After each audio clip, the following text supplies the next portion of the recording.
Test 1, 2, 3.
And do they have the infrastructure to support that? So do they have even the interest? so this is all theory, right?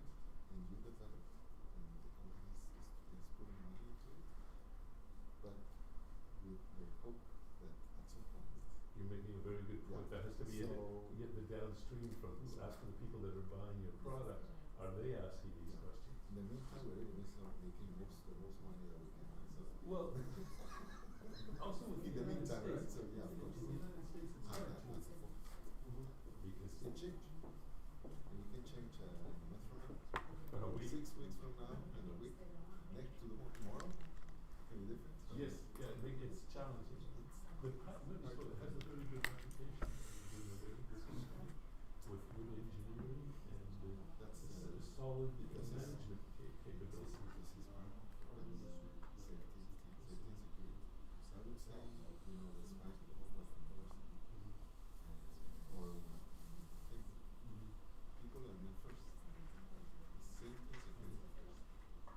Well, job one is So it's- safety, yeah. it's- Because then all the other values are if it's So, not safe. if you don't make an engine that will fly, it's like you just shut down in the middle of the flight and the aircraft is going to go down. If you don't make that, then you don't have business.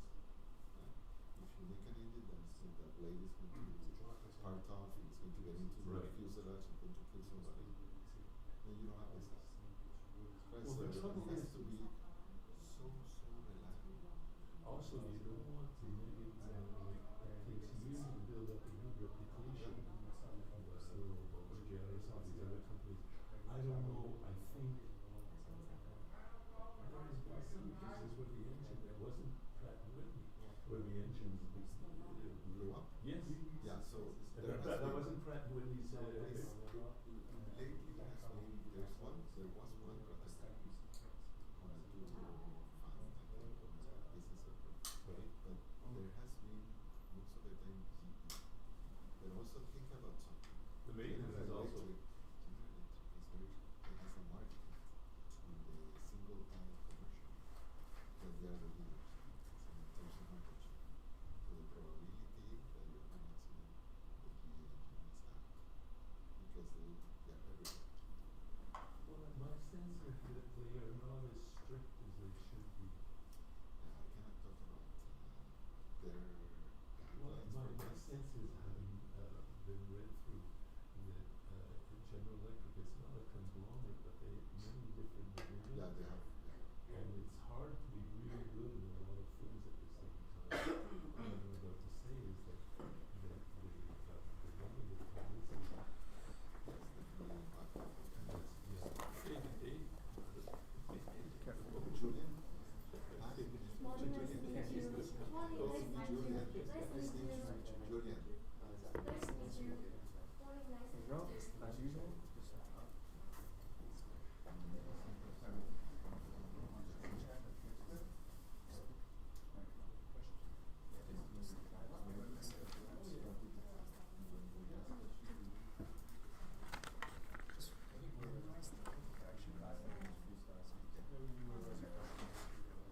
Just something. If you hear that noise, it's the other way. That's the other. You hear that noise, okay?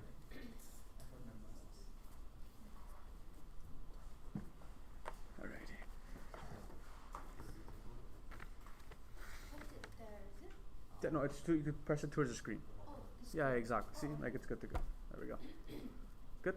All right. So, hello everyone. My name is Matt. I will be your timekeeper for the day. Before we continue, I would just like to confirm that this is Team B. Is that correct? Yes. Perfect. So I'll show you the warning signs of 10 minutes, 5 minutes, 2 minutes, and 30 seconds. For example, if this sign goes up, there's 10 minutes left. The last 10 seconds, I'll count down with my fingers. So 10, 9, 8 until we hit the 1 second mark. Once we hit the 1 second mark, I will say stop, after which each team member must stop talking immediately. After, a 10-minute Q&A or question and answer period will follow. I'd like to remind you that all teams must present for a minimum of 15 minutes, and all team members must speak during the presentation, but not necessarily in the Q&A. Audience members, we ask you to please put your phone on silent mode and remain seated in the room for the duration of the full presentation and Q&A period. I will now let the judges introduce themselves. Once they are done, I will begin the timer and the presentation, and the timer will start on your first word. So judges, go ahead.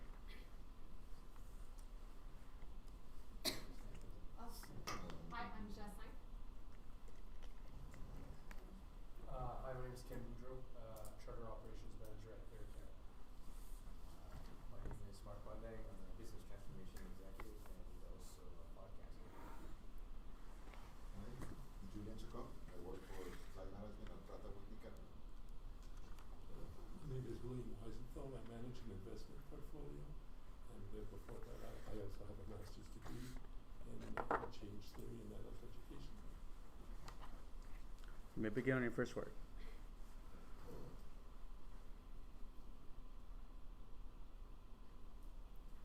Imagine this. You are an athlete. Your body is a temple. And what keeps that body performing at peak levels is the vital blood flow, which channels nutrients and energy throughout your body, channeling nutrients, amino acids to all your vital organs, making sure they function at peak levels.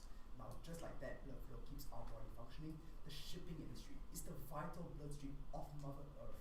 It keeps countries and companies connected, making sure that our global economy is up and running. Now, just like how the athlete wants their body to transfer nutrients in the most sustainable and efficient way, we need to find a more sustainable and efficient way to transfer goods from one port to the next, from one company to the next. And that's exactly what we are here to do. Good afternoon, judges. We are Chris Associates.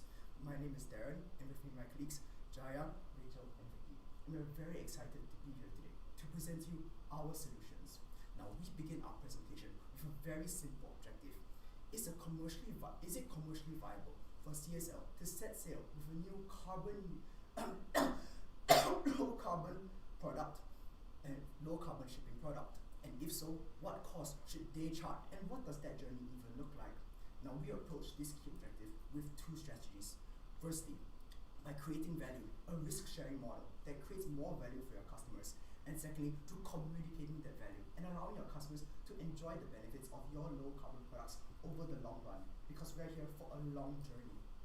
And this will result in substantial impacts. We project a more than 34 improvement in the value that your customers get from your products. Additionally, we have 23% incremental cost savings for your customers. And lastly, we also project that your customers will enjoy more than 300,000 tons of CO2 reduction per year.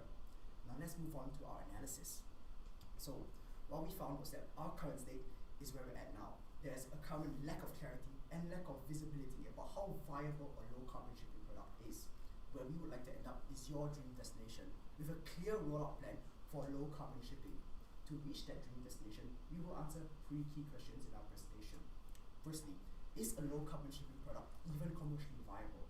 Secondly, if it is viable, which of your customers should we roll out first, and where should we target with this strategy? And lastly, how to create these products to add value to all stakeholders within the ecosystem. Now, we first take a step back to understand what the company is all about. So, CSL has built several core competencies which we believe define its company today. Firstly, is the reliability. That is the cornerstone of your brand identity. Customers trust your product. You've been around for more than 100 years, and they really value that reliability. Secondly, is capacity assurance. You have longer term contracts than other players within the ecosystem, and you assure customers that the volume will be there when they need it. Lastly, is the competitive pricing. Because you are competitively priced against your peers, your customers like that so much that they are willing to sign up for longer term contracts, which is great for both parties because you have demand visibility on your part. This has resulted in exceptional growth and milestones. You serve more than 85 customers, have more than $400 million in annual revenue, and annually you transport more than 100 million tons of cargo. Now these are great metrics and they are well earned. But what we see is that there's a rising tide and demand for sustainability within the ecosystem, and this is pressure applied by multiple stakeholders. From your customers and consumers, they want to support products and brands who align with their personal goals towards sustainability. And from the investors, they want to make sure that their capital is deployed efficiently and ethically. They also want to be able to report on the emissions of their portfolios. Lastly, for partners and other companies, various companies within several industries are also trying to report emissions across their value chain. So it's important that other companies are also sustainable. So we see many different stakeholders are applying pressure. And that leads us to the first key question. how could we respond to this pressure? Is it possible for us to create a low carbon solution to address the pressure from all these different stakeholders? So what we found was that there is a demand. In fact, other industries such as Canada's steel industry have begun investing huge amounts in low carbon solutions. This is supported by legislature, which makes it easier for them to engage in these strategies. So we see there's a strong and clear desire to decarbonize, started by leading Canadian industries and supported by local legislative governments. Next, what we also found was that they are actually taking action. So we looked at the steel industry as well as energy and power. Many large players are beginning to invest billions of dollars in renewable capex. We saw that ArcelorMittal is working with the Canadian government to decarbonize its steel plants. Rio Tinto is also looking to revolutionize its energy supply chain within Canada. But here's the gap. All of this is occurring only in the midstream. So companies are decarbonizing their own operations and their own activities. But what they don't have a say over is what happens downstream and upstream. Upstream is what their clients do with their products and the emissions generated there. Downstream is the emissions generated when their raw materials are generated and when the energy is produced. So that is where there's a current lack of initiatives. But in fact, I believe that's an opportunity for us because we work across the value chain for our customers. So we believe that it is possible, but there's three things which we need to accomplish if our strategy wants to succeed. Firstly, the price must be justified. Sure, there's a desire to invest in low carbon solutions, right? But nowadays there's a lot of alternatives like people could invest in wind turbines, people could invest in solar. There's a lot of other low carbon solutions. We need to justify our price against these competitors. Next, the value must be quantifiable. I think a big problem in today regarding sustainability is tracking the actual value which you create and the impact which you have. So we must be able to quantify it. Lastly, this is a long-term project. We're not looking for 1 or 2 year projects.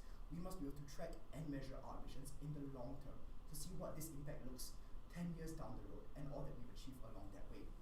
We believe that any successful strategy must have all of these 3 requirements, and if we're able to do so, it can be commercially viable.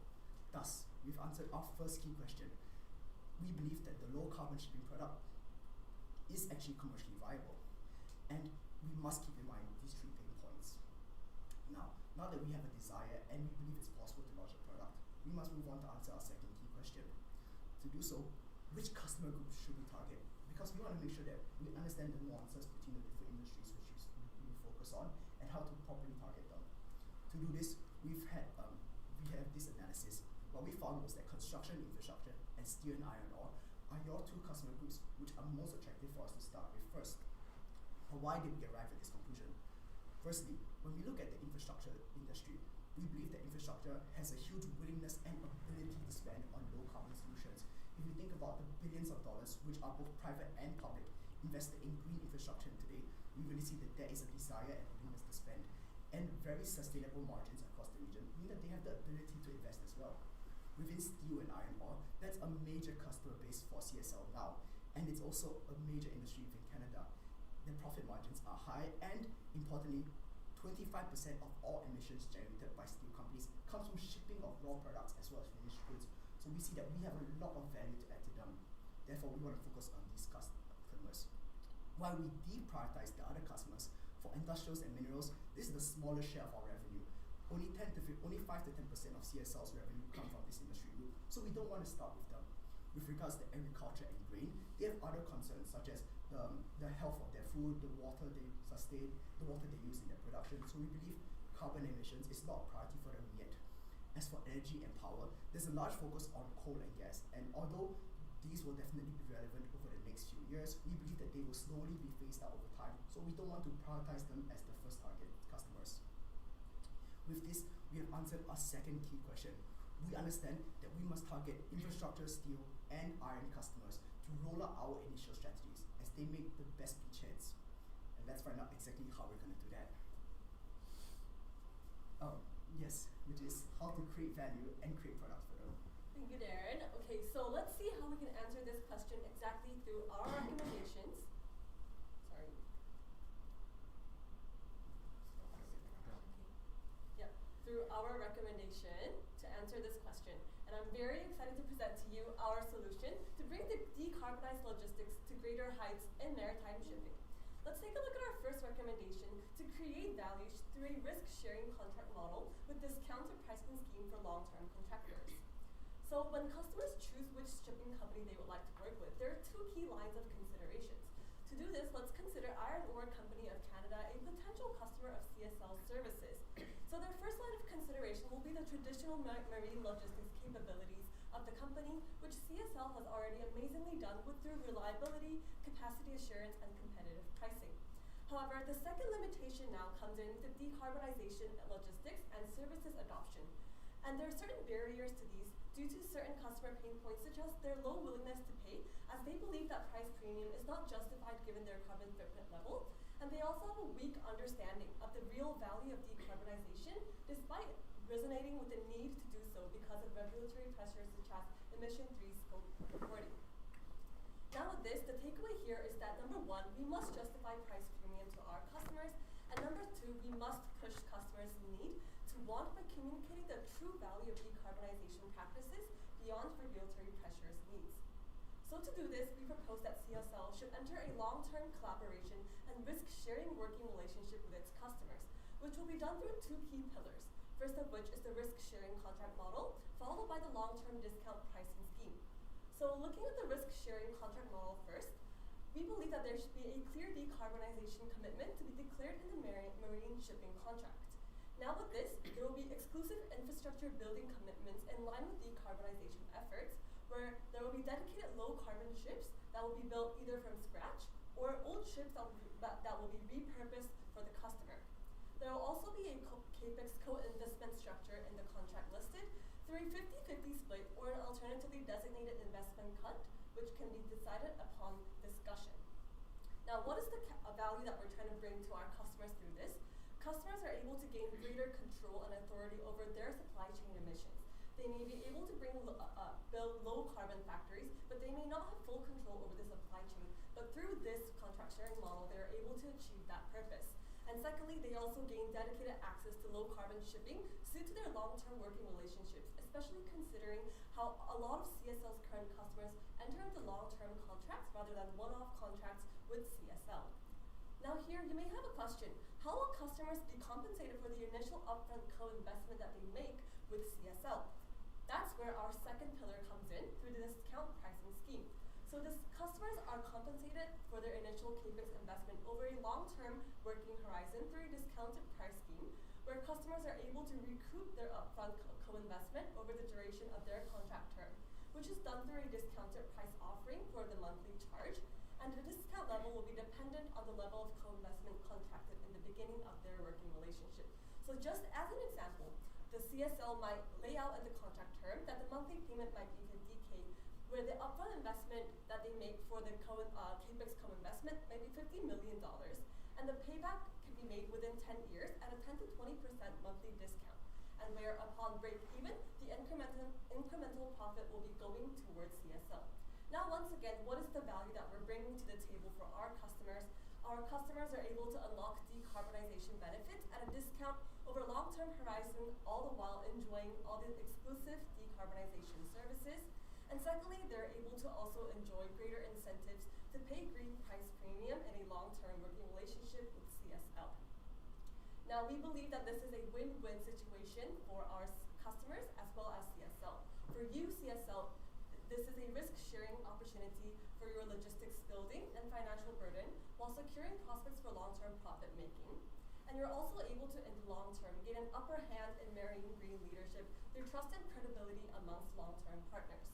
And for your customers, customers are able to enjoy a customized, dedicated access to decarbonized logistics that can be tailored to their green transition needs. And they're also able to streamline their supply chain relationships and build resilience to external decarbonization pressures that come from different institutions. With this, we have answered the first pillar of our recommendations, and Rachel will be answering how we can communicate this value further to our customers. Thank you, Vicky. Now that we have created value, how can we then communicate this value? We propose the ESG tracker dashboard as well as the analytics report for our customers, all at a complimentary price. So let me set the stage for today. Today, CSL's customers lack clarity, transparency, and visibility in the ESG reporting cycle. So CSL can provide many great value to them. We provide emission savings at the value chain for your firm to meet a Scope 3 emission targets, and even promote a new solution, which is the risk sharing model, which my colleague has presented. However, most of our customers, like Iron Ore, still feel that the ESG information is not transparent, so fragmented, and very challenging to actually verify whether the data actually meets their own goals. So, this is not a standalone situation for Iron Ore. 82% actually mentioned they understand the need but still face the same challenges of lack of clarity, transparency, and visibility. And you're also unsure how to verify this data that is on the internet or sourced through many reports. And this poses a huge problem for our client. Customers are actually unsure of how their investment in CSL will actually meet their initial targets, which is a huge barrier that we have to solve. So here's where we come in. Firstly, we'll provide an ESG tracker as well as an analytics report. The ESG tracker will be complementary in real time, and the analytics report will be complementary on a monthly basis. So the value we actually provide to our customers is firstly, the metric for tracking and comparison of ESG data to themselves as well as the industry partners who do not use CSL. Next, we provide quantifiable data to actually showcase emission savings to themselves and the goals they achieve. Lastly, all of this will actually gain the confidence of our clients that their investment in CSL actually meets their targets and goals. So, what is the value to CSL then? Firstly, we are actually communicating the immediate value to our customers as the trackers give a real-time visibility of their goals. Secondly, all of this will actually increase your customer trust and buy-in because of the clarity and transparency and the basis of comparison that we provide to our customers.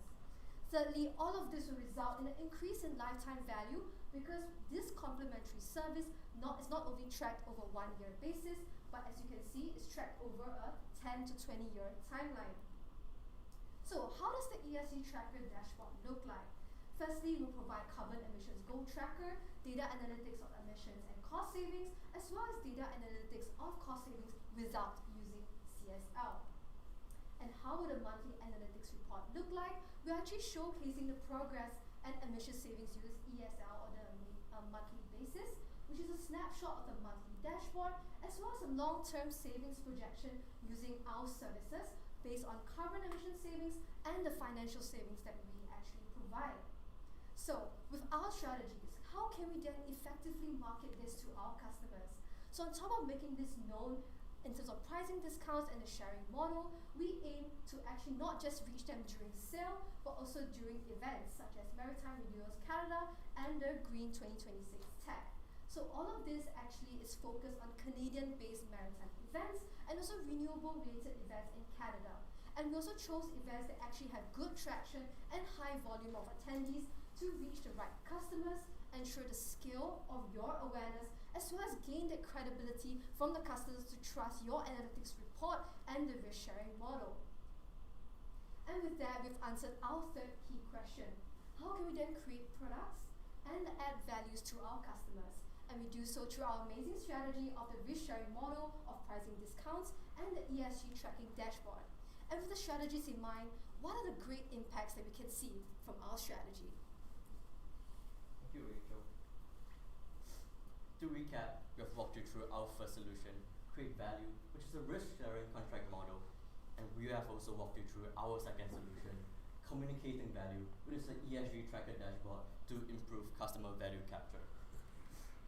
Through our two strategic pillars, CSL can scale adoption without breaking profitability, achieving an improvement in incremental customer cost savings, as well as an improvement in customer value per carbon emission.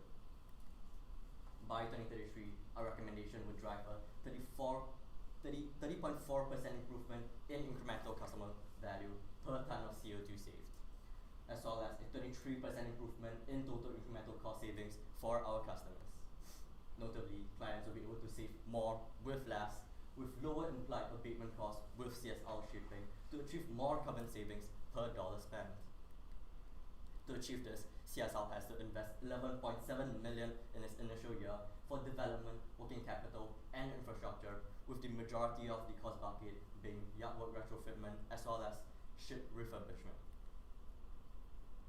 we have also mapped out a clear implementation timeline with 3 milestone battles.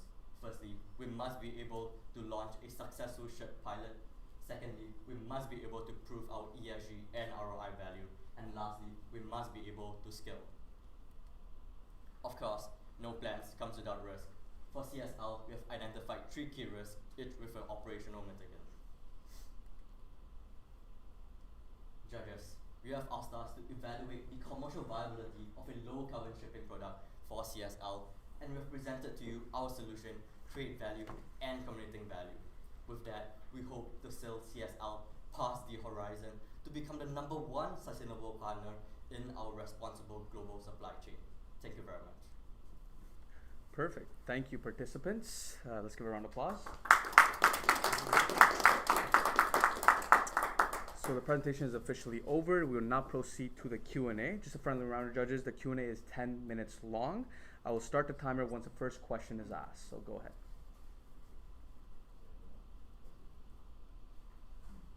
Well, I can ask. I thought the presentation was excellent. What I wanted to know was who's going to be able to do the marketing or the communication of the project that you made within the company, or who's going to be able? It's a huge investment. Is it the president, the sustainability officer? Who's going to actually do the, I guess, the public relations in the program that you outlined? Right, so I think that's definitely an interesting question, because at the baseline, it's not one person's job, it's communication between 2 departments.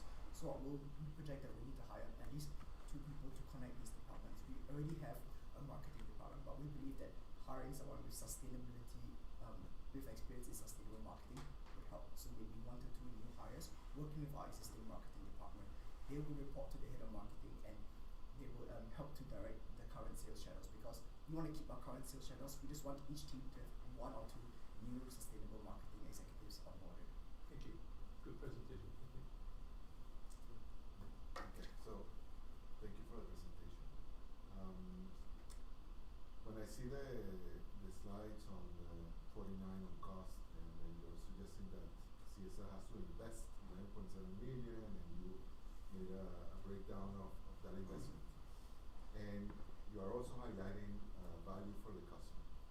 So, and it's clear that this strategy is in the core values of the company. But what is the impact in terms of bottom line for CSL on going forward with this? So, because you are highlighting value for the customer, so what is the monetary value for CSL?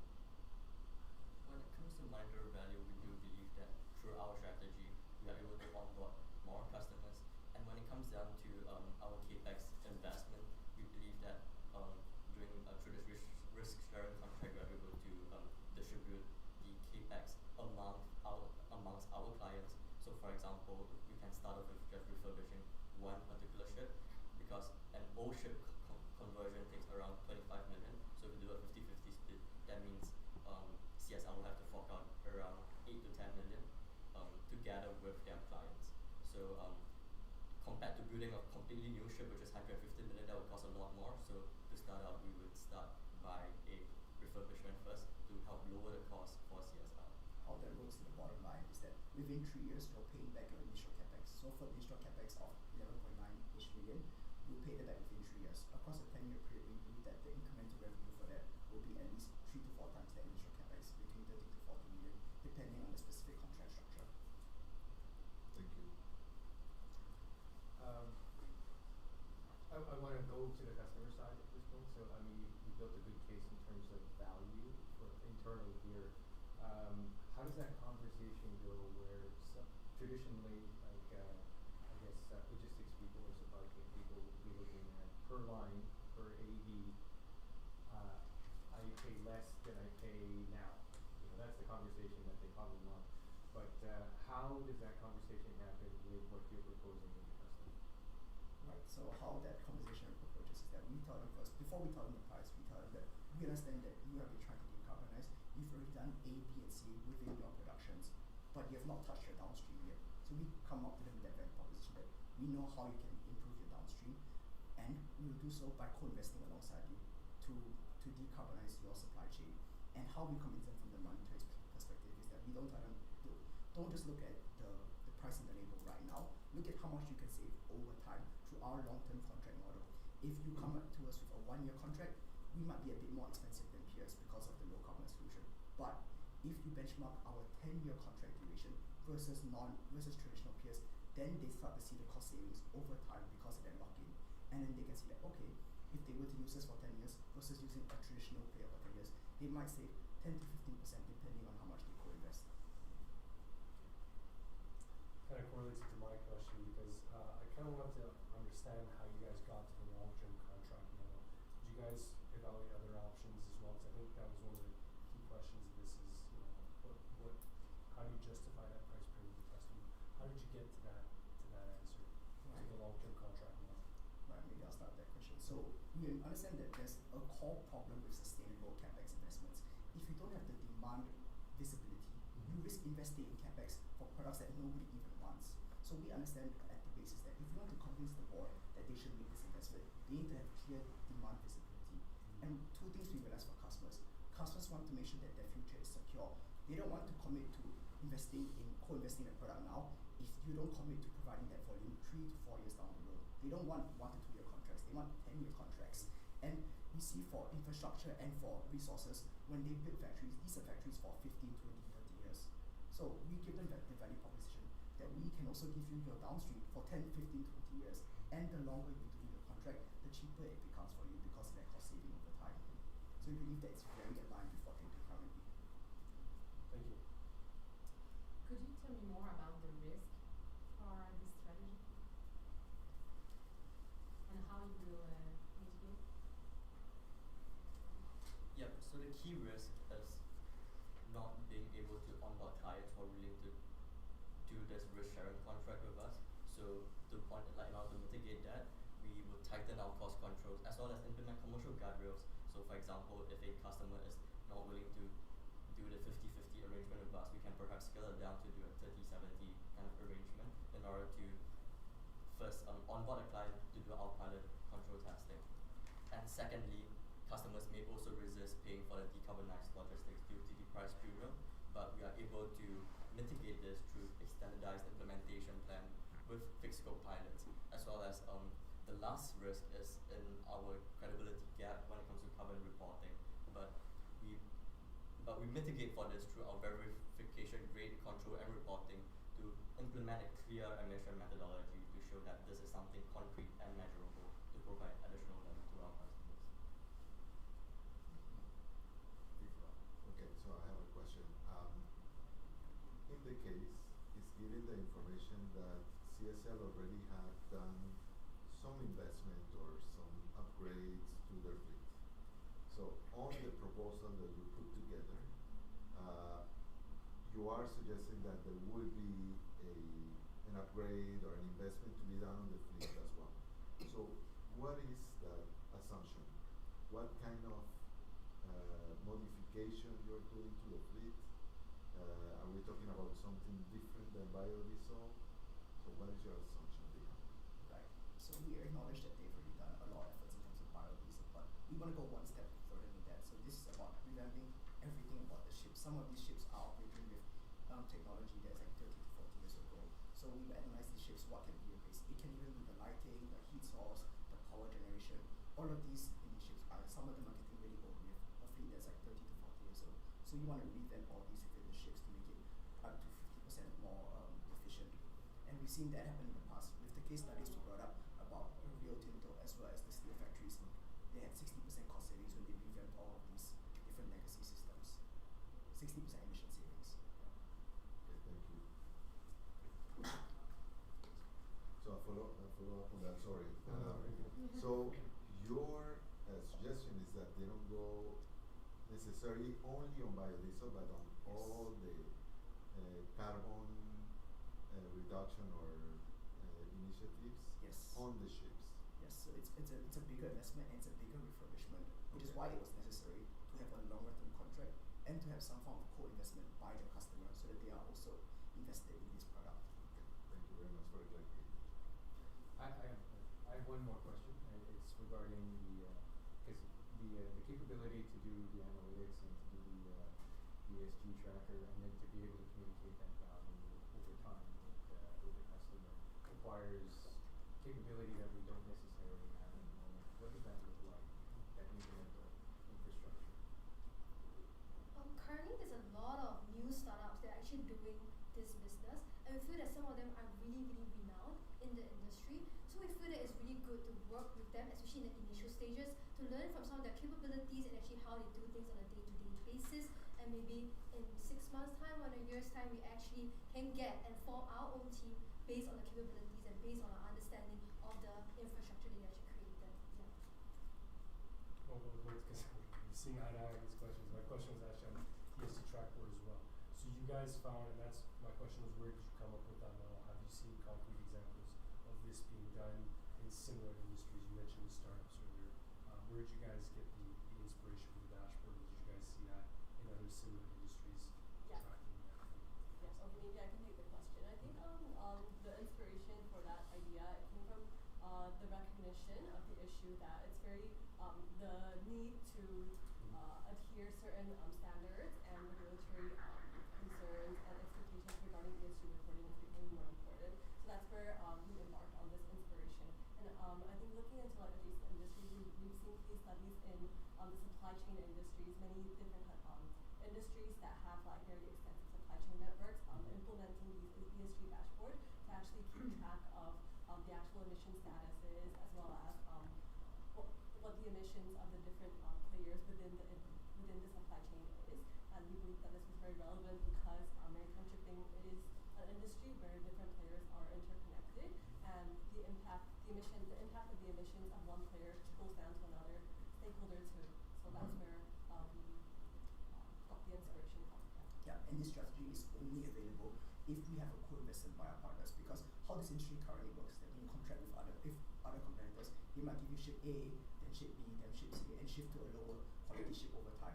But when they co-invest, we dedicate a new low carbon ship towards them. When you have that continuity, it's easier to track the emissions from that particular ship going that same route that the customer uses. So with our strategies, it's now easier to track this dashboard.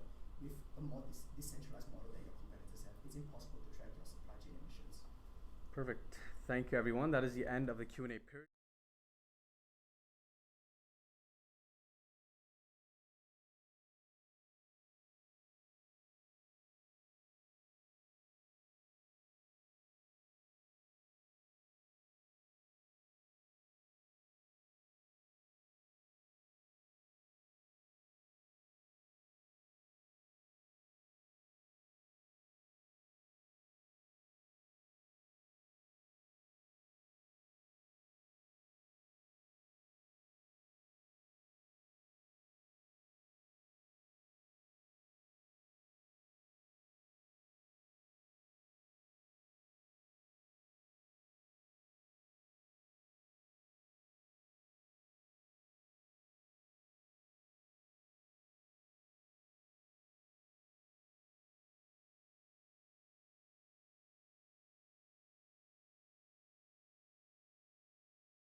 Yes, nice to meet you.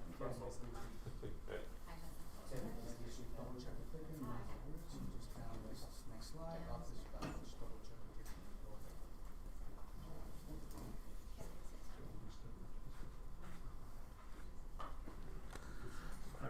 I'm Jessica Leon, working for Oh, give me 1 second. I'm just gonna say the speech, yeah, and then we can introduce stuff. Sorry, I was No, this no problem. No need to worry about it. Perfect. So, hi everyone. My name is Matt. I'll be your timekeeper for the day. Before we continue, I would just like to confirm that this is Team D. Is that correct? Yes. Amazing. So I'll show you warning signs where there'll be 10 minutes, 5 minutes, 2 minutes, and 30 seconds. This will be the sign. So when this comes up, there's 10 minutes left. At the last 10 seconds, I'll count down my fingers. So it'll be 10, 9, 8, and so on until we hit the last 1 second. Once we hit the last 1 second, I will say stop, in which each team member must stop talking immediately. Afterwards, a 10-minute Q&A or question and answer period will follow. I would like to remind you that all team members must present for a minimum of 15 minutes, and each team member must speak during the presentation, but not necessarily in the Q&A. Audience members, we ask you to please place your phones on silent mode and remain seated for the rest of the presentation and Q&A period. I'll now let the judges introduce themselves. Once they are done, you may begin your presentation. The timer will begin on your first word. So judges, take it away.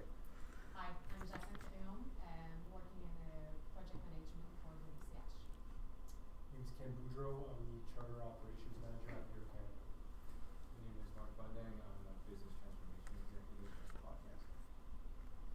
My name is Julian Chacon, I'm a director of procurement in Pratt & Whitney. My name is William Weisenthal. I'm president of an investment company, and I have a master's degree in education. Whenever you're ready.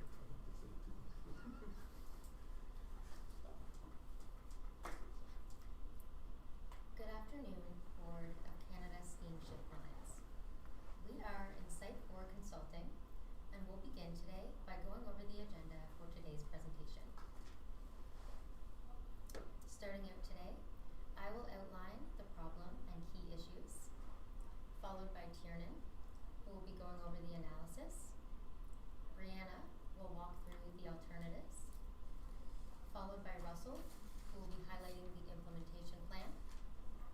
Tiernan will walk through the financials as well as the risks and mitigations, and I will conclude by showing what success looks like for your company. So starting off with why we're here today. To help illustrate this, we've represented two potential customers, Jamie and Alex. So Jamie on one hand has 25% of their supply chain with your company. They are conscious about the environment and they know they want to focus on green logistics. However, it is tough to justify the value behind this at times, especially with the increase in pricing. On the other hand, we have Alex. Alex says that they will not pay for green shipping. They don't want the increased prices, it's not where their values stand. However, they value the reliable and the cost-effective parts of your company, and they want to maintain a relationship, but are skeptical about the low carbon services, and again, are not willing to pay more for this. This leads directly into our problem statement today, which is how can Canada Steamship Lines capture value from decarbonized logistics when customers are not willing to pay for it. From here, we've highlighted the 4 key issues today. Starting off with first, the customer responsibility gap. Second, how biofuel has a large incremental cost. Third, emissions reductions is hard to quantify. And finally, the regulatory policy is fragmented and unreliable. And this turns to the 4 objectives that we've highlighted and we hope to address today. Starting off with achieving net zero emissions by 2050, followed by transition incremental decarbonized cost to consumers, building a platform to quantify and measure emissions data, and fourth, the lower dependence on administration within the regulatory environment. And this leads to our core recommendation today. Canada Steamship Lines should pursue fleet electrification to capture economic value from decarbonized logistics. The basis for how we reach this recommendation will be detailed through our analysis, which Tiernan will now explain. Thank you, Emma. So just to walk you through our analysis and how we reached our recommendation, I'll start with your internal capabilities, internal challenges, external opportunities, and external threats, and then a stakeholder and financial analysis. So in terms of your internal capabilities, we see you as a global leader in low carbon shipping. We also see you have a large industrial customer base with strong dependence on your logistics as they have mission critical commodities on your ships. We also see you have long-term customer partnerships. So we think that you are a leader in low carbon shipping and operational excellence, and this is a competitive position that should continue. In terms of your internal challenges, we see the incremental decarbonized costs have been absorbed internally the past 7 years. Margin pressure has created commercial risk, and carbon costs are inconsistently embedded in fuel pricing and hard to quantify.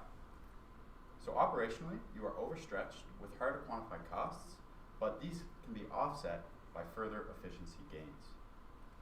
In terms of external opportunities, we see you have an opportunity to now become an industry leader in emissions data, which you have already started. We see you have the opportunity to become a first mover as the pressures of decarbonization will only become heavier. And if the investments are proactive, efficiency gains can be realized sooner. So sustainable innovation has worked for many others, and it can work for you. In terms of external threats, we see political volatility could affect the perceived value of green investments. Customers are struggling to justify a premium for emission reductions, and competitive market pressures create a view of shipping as cost levers rather than a strategic lever. So these pressures create cost sensitivities, but a green commercial offer we think is still both viable and necessary. In terms of our stakeholder analysis, we see your private ownership has demonstrated a long-standing commitment to sustainability. Executives need an offer that is economically viable and sustainable, and we see a key stakeholder here of the environment, as climate change has shown that greenhouse gas reductions are desperately needed. And we see industrial customers want lower long-term costs and efficient shipping. So value and sustainability must be captured, and electric efficiency gains, we believe, are the solution. So this is the estimated North American cargo volume in the Great Lakes and the St. Lawrence Seaway. As we can see, in 2026, you have about 100 million metric tons moved in cargo, and we are estimating about a 4% cumulative annual growth rate. And I'll come back to these projections later in the financials. So this is your global fleet footprint. You do have a large presence globally with many of your industry lines and supply chains in the Great Lakes and the St. Lawrence Seaway. We do see large players dominating the space, with your largest competitors of Algoma, FedNav, and McNeil.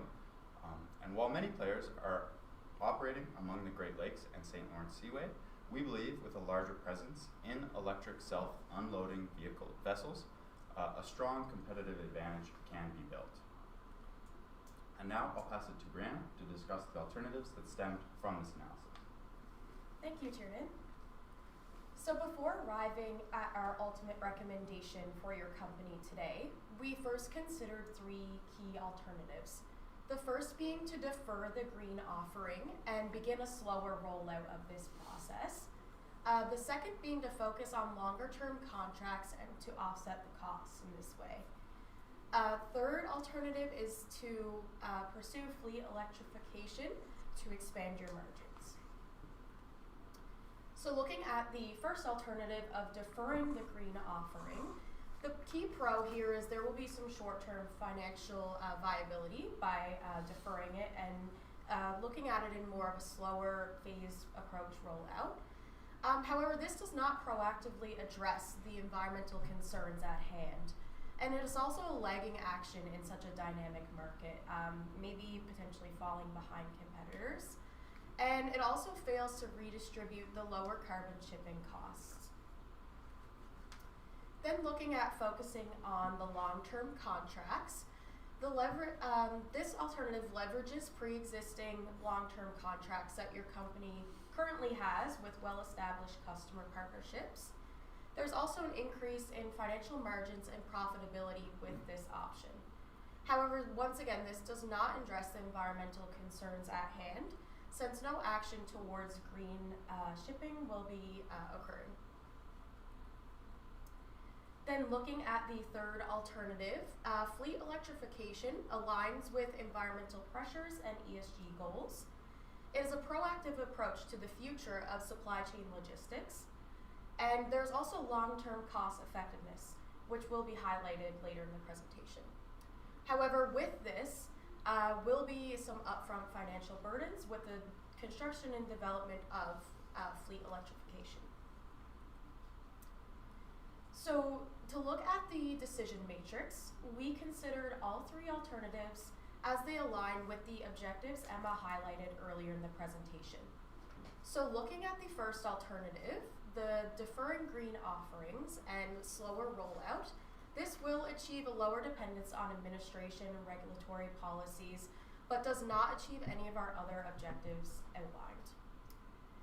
Looking at alternative 2, pursuing long-term contracts to offset costs will transition incremental decarbonized costs to customers and as well lower the dependence on administration.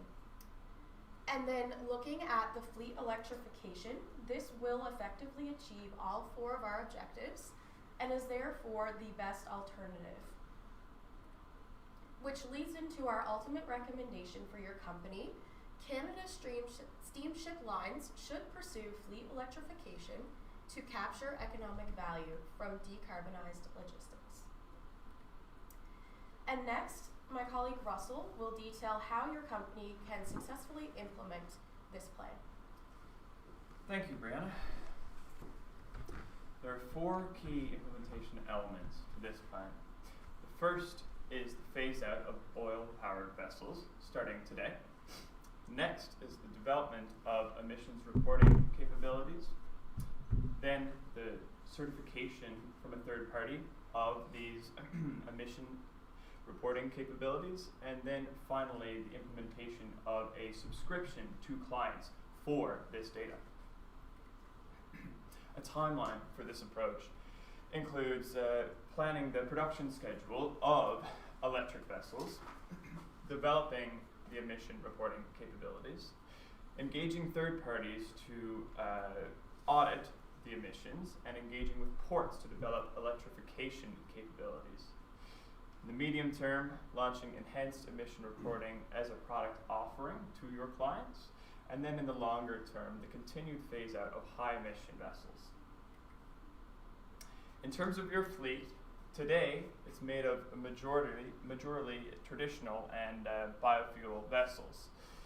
As we look forward to 2050, based on this plan, we see that electric vessels make up the majority and the entirety of your fleet. As this occurs, we also see a decrease in variable costs because of efficiencies through electric vessels. This doesn't happen overnight, though. It is assumed that there's a 25 to 30 year useful life of your vessels, and most of them now are in their midlife, or currently midlife. Eventually, over 5-year periods, we start to see the introduction of electric vessels, and these electric vessels, as outlined, have 75 to 80% lower annual operating costs. So this allows, from the economic point of view, the same or possibly even lower prices to be charged to your customers, along with lower emissions.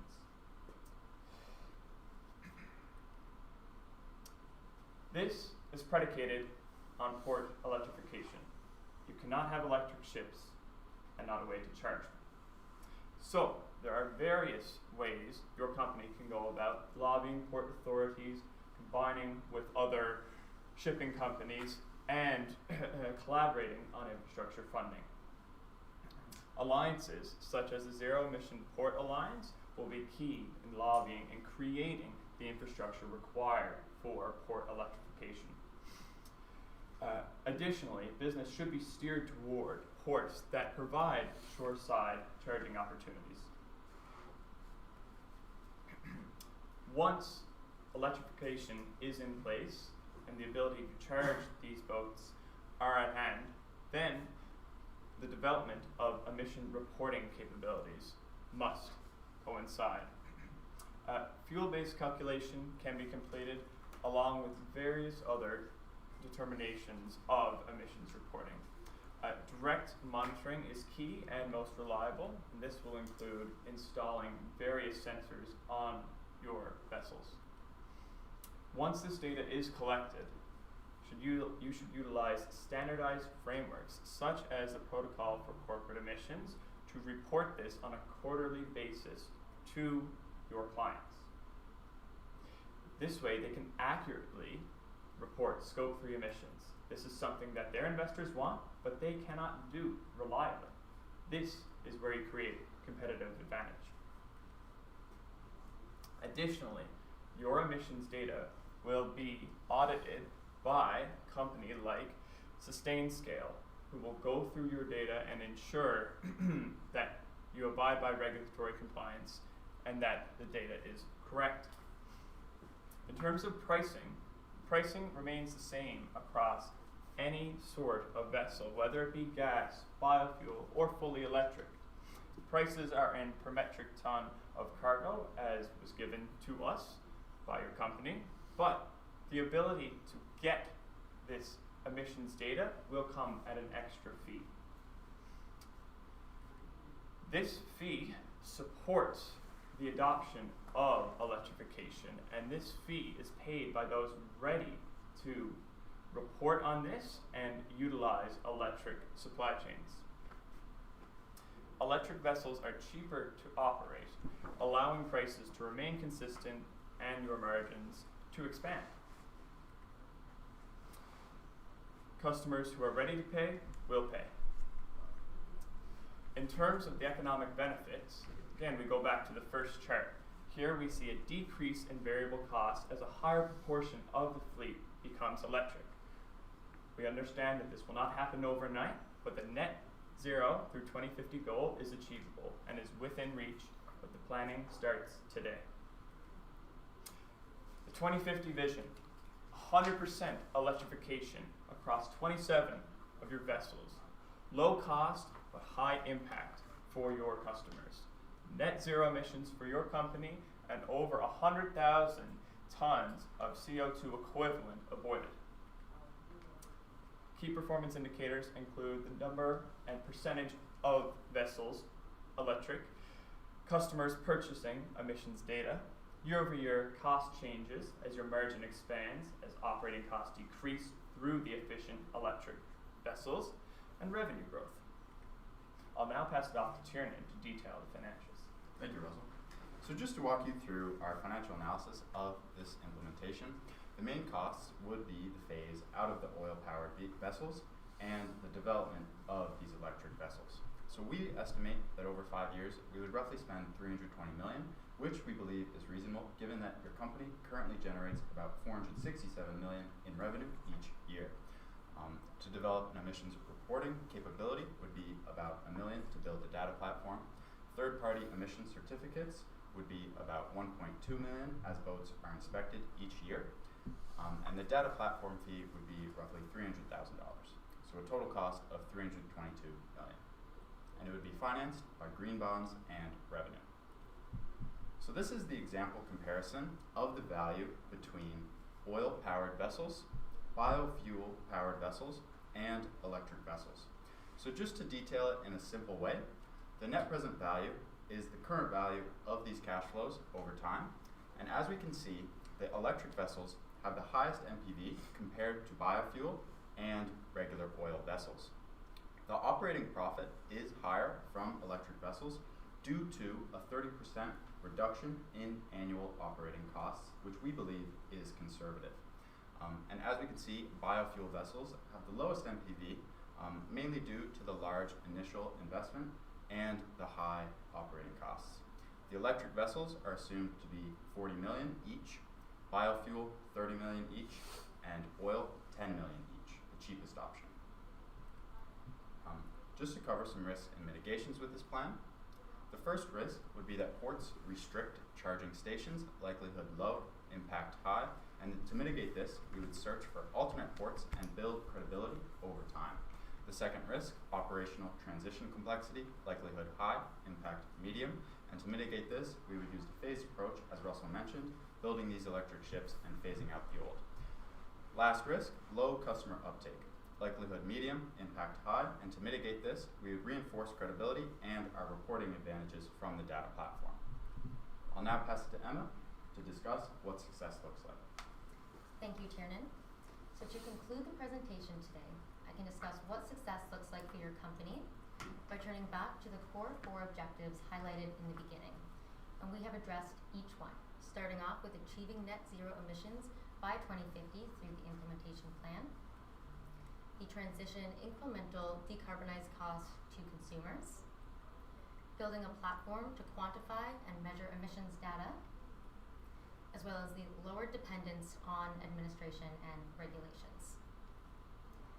So now I can bring it back to illustrate the 2 customers from the beginning of the presentation, Jamie and Alex.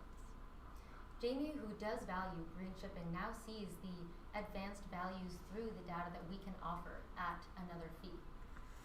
As 25% of their supply chain is involved with your company, this spans across their entire value chain and they can use what we have to offer to benefit them.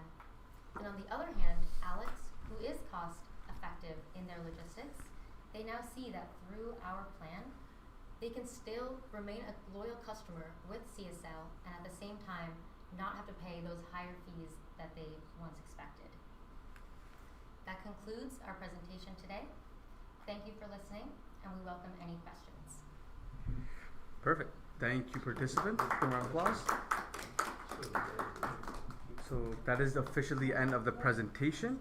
We will now move on to the Q&A, or the question and answer period. Friendly reminder, the Q&A will be 10 minutes long. And judges, I'll start the timer when you ask your first question, so go for it. Okay, so thank you for the presentation. I would like a clarification on the, I would say financials, 320 million phase out. Does it mean decommissioning the ships and acquiring new technology on electrification, only on the ships, or what else? So can you please elaborate more? Yes, absolutely. So just to elaborate a little bit more, I do have an appendix for the assumptions I used in that NPV calculation. Basically, as Russell mentioned, we would be phasing out the old, but the main cost, the 320 million, is the initial investment that we see building these electric vessels, and it would be roughly 40 million each for each vessel, and we would build them over time through a phased approach, like Russell mentioned. So, as you can see, the electric vessel cost that we used was 40 million. Just as a follow-up to that, sorry, are you going to be like prematurely decommissioning ships, or are you going to be waiting for them to be end of life and then kind of investing in electric ships? Absolutely. We assume a 25 to 30 year useful life of the vessels. We assume that the average vessel is midway through that life, right, and they get to be decommissioned as that 25-year period elapses. So we're not decommissioning vessels ahead of when they would be economically viable. So the question I have is, the ports in Canada are controlled by the St. Lawrence Seaway, and there's an American, but it's basically a government ownership in the United States and in Canada. How are you going to convince the government, let's even work on the Canadians, leave the American out for the time being, that they can justify the building of electric charging stations at each point? How would you suggest that option be presented or sold? Let's put it that way. Absolutely. Having dealt with the government, it's a big job. I think it would be enough to simply justify that this is the way that all transportation industries are moving. We see that in vehicles with electric vehicles, and now I guess vehicles in terms of vessels are the next innovation towards this. So there's already proof in electric vehicles that we drive daily and those kinds of ports being implemented. So I think the argument to get the government buy-in to put these ports or the plugins in ports, for lack of a better word, would just be that this is where the industry is moving and this is the future of sustainable energy. Thank you. Go ahead. Okay. Port electrification is a major risk with high impact, like you said. But did you analyze what have been done? Like, what is the actual portrait? Could you repeat the last bit? What is like actually? Is there port with electrification? Did you analyze the situation? Absolutely. Although we don't have a industry scan of current ports with electrification, it is worth noting that there are 2 vessels up until 2030 that are electric for your company. This is, and then at 2031, so 5 years from now, 5 vessels. This is a very small portion of your fleet, and these vessels could be dedicated to routes that support electrification. When 2040 comes and it nears half of your fleet, we are extremely confident that this is the direction, will continue to be the direction that ports are moving in. Your company will not be leader or a first mover in the electric vessel space. Although you were a first mover in the biofuel space, this is being done by many companies internationally. An anecdotal example is the ferry in BC that's now electric. So, assuming that the conversation about the port electrification is settled, right, and it's made in favor of that, that's accessible by our competitors as well, right? So how do we maintain a competitive advantage if everyone's electrifying? I could take that one. So as we see, many competitors are building their own electric self-load unloading vessels. So to mitigate this and kind of retain our competitive advantage would be the data platform and our ability to quantify the emissions reduction to our industrial customers. So essentially, we would be almost offering a data service to them to then further advance our own supply lines as we market it to them as a very quantifiable solution, because many of these industrial customers don't really see the value in switching to electric vessels yet because it's so hard to quantify. So the data platform would be our competitive advantage there. Was there any consideration given the high initial upfront investment that you require for this project, was there any consideration given to maybe dropping or scaling back the biofuel initiative, given because this is something that's costing them more? What was your thought process into that? Was that a consideration? Absolutely. We see a complete shift from biofuels. So at current rate, there are 8 biofuel vessels, and that remains steady state until the end of their useful life. All resources dedicated to emission reduction are dedicated to electrification. So, what is your assumption behind the recommendation or the fact that people will pay, the companies will pay a fee for the data, when today those companies are not willing to pay an extra premium for the biodiesel cost? So what is your assumption behind that that prospect? I can touch on that one. So the assumption is we can see the industry trends and transparent reporting being so important moving forward. Scope 1, 2, and 3 emissions are very important, and when it comes to Scope 3, we see that it's very challenging for companies to be able to report on that, and that leads to reputational damage and whatnot. So we are able to provide that transparency in a simplified way, and as industries shift, and we see this industry shifting, we can meet them at that place where they're at and be able to provide them a simplified reporting measure. So just maybe to understand your answer, so because of the reporting need, they will be willing to provide a fee for the data, but they're not willing to pay for the biodiesel.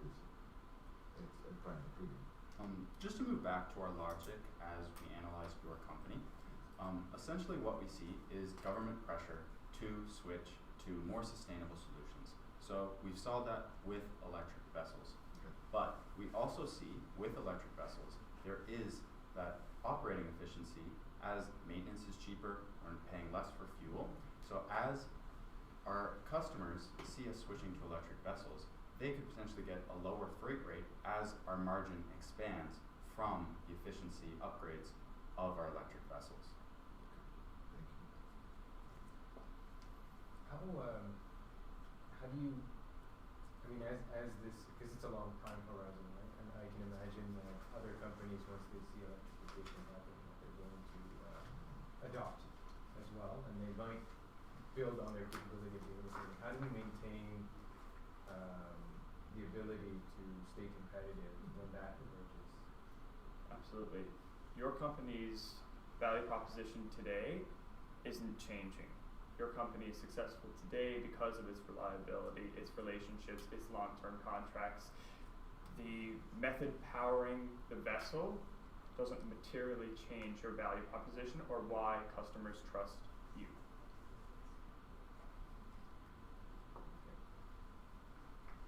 So I want to go back to Ken's question. Investment.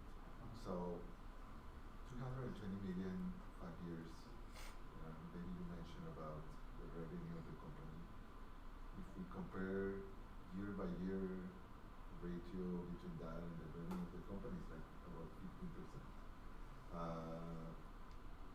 So what is your assumption about behind that being feasible? So it's not just revenue that we would be financing it by. We would also be financing it by green bonds, which roughly yield about like 3.25%. So it wouldn't only be revenue. We wouldn't want to take up that much revenue funding this plan. So we could also take on green bonds. The government offers bursaries to companies that are pursuing sustainable strategies as well. So it would be a mix of revenue and green bonds. All right, so Thank you. that is the end of the question and answer period. Thank you, participants and judges. Now I kindly ask everyone to leave the room so we could prepare and begin the deliberation. Thank you so much.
that mean it's videotaped? Is that? Yes, this is going live.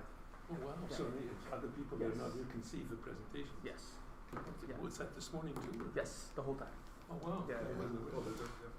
I'm not really doing a thing to just move it up or down, so like. Okay. It'll be like down Yeah, and then up. something to the left, right? Just Alright. pass the bit to see what's better. 'Cause Cool.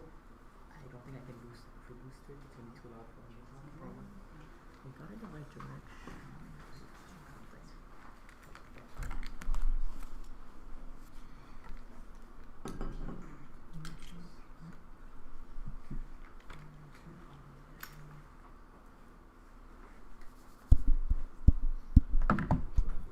I'll get it to you. I think it's more than that. I think it's more. It's more than. Oh yeah, no. I guess also. I think that you get a chance to contribute to the contribution. You need to give back to it because it's important that they have people. Of course. As long as you don't give it down. You can go to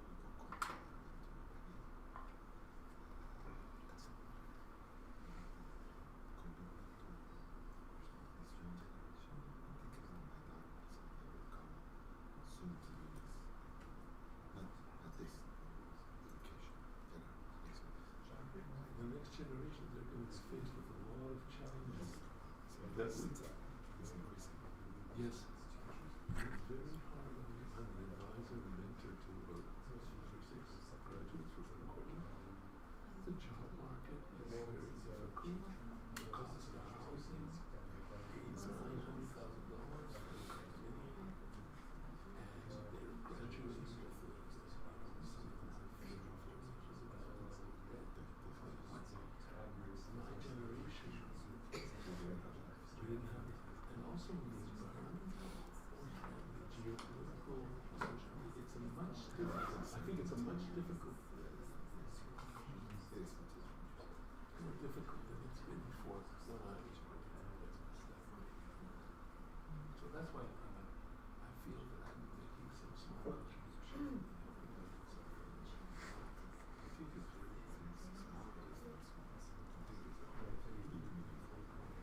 well, I spent very substantial. Hi, Julian. try to keep my mask facing the right way. Julian.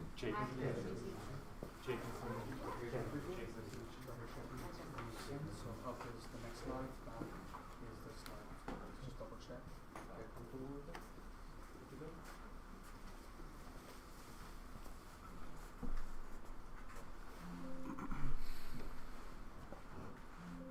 Try other side.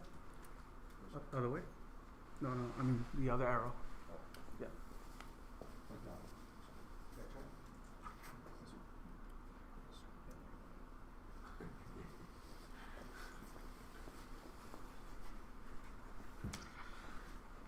So, perfect. So, hello everyone. My name is Matt. I'll be your timekeeper for the day. Before we continue, I'd just like to confirm that this is Team A as in Apple. Is that correct? Yeah. Perfect. So I'll be showing you warning signs when there's 10 minutes, 5 minutes, 2 minutes, and 30 seconds remaining. For example, this will be the sign, and when this comes up, there's 10 minutes left. In the last 10 seconds, I'll count down my fingers, so I'll go 10, 9, 8, and so on until we hit the last 1 second mark. Once we hit that last 1 second, I will say stop, after which each team member must stop talking immediately. Afterwards, a 10-minute Q&A will follow. I'd like to remind you that all teams must present for a minimum of 15 minutes, and all team members must speak during the presentation, but not necessarily in the Q&A. Audience members, we ask you to please put your phones on silent mode and remain seated in the room for the rest of the presentation and Q&A period. I'll now let the judges introduce themselves. Once they are done, you may begin your presentation, and I'll start the timer on your first word. So judges, go ahead. Hi, I'm Jessica Vion, and I'm Director of Project Management for the Group CH. Hey, Boudreaux, the Manager of Charter Operations at Air Canada. Mark Bandang, Business Transformation Executive and Podcaster. Julian Chacon. I'm Director of Procurement at Pratt & Whitney Canada. My name is William Weisenthal. I'm president of an investment company, and I hold a master's degree in education. So you can start whenever you're ready. the industrial shipping industry is rapidly growing, but as a result, it's also changing a lot. In addition to that, there's always one key question that arrives for both you as a supplier as well as your consumers, which is how can we actually balance cost and benefit? And with that being said, today our presentation will focus on how to capture value when it comes to sustainable shipping. Good afternoon, my name is Jake, and I'm joined by Shadiel, Robin, and Hamza. Now, we're posed with the key question of how can CSL be compensated for delivering decarbonization and whether or not it's worth it. There are a lot of key drivers to this, and eventually we settled on our solution of green shipping. And we can see many impacts such as biofuel savings by 16 million by 2030. But before we dive into that, we have to dive deeper into our analysis. Now, CSL stands for the Canadian Steamship Shipping Lines, and it's a marine transportation company that was originally based in Montreal, but is now a global leader in the industry. In addition to that, their key values and competitive positioning are based on operational excellence and long-term relationships with their consumers. And now, CSL is able to differentiate itself through an embedded ESG strategy. That means that it incorporates sustainability throughout all of its operations. Now, we can see that over the years, it's made many progresses towards becoming an embedded strategy. As we can see, it first started exploring decarbonized shipping and operational initiatives to commit to this. Later on, it began actually absorbing costs when transitioning, and the biggest example of this was switching from diesel to B100, which is a biofuel, which is what they use when it comes to transportation and providing that for its consumers. And eventually now, we're led to today, which is now what I want to talk about, which is their commercial ethical dilemma, which is who actually should be paying for low carbon shipping. We know that in the past, they absorbed these costs and they offer many different rates. And we also know that consumers don't necessarily want to pay for this extra cost. But is there a way to balance both of these wants, needs, costs, and benefits? Now, let's dive a bit deeper into the market and the key drivers of the market. Now, the market is also slowly shifting towards sustainability, even within the industrial transportation industry. I'd like to focus on two key drivers. The first driver would be that there's a growing consumer demand for lower carbon products. That means that our consumers want those consumers' footprints or ESG to be clearly described, transparent, and also known as well. And as a result, this forces our consumers to also commit more towards ESG.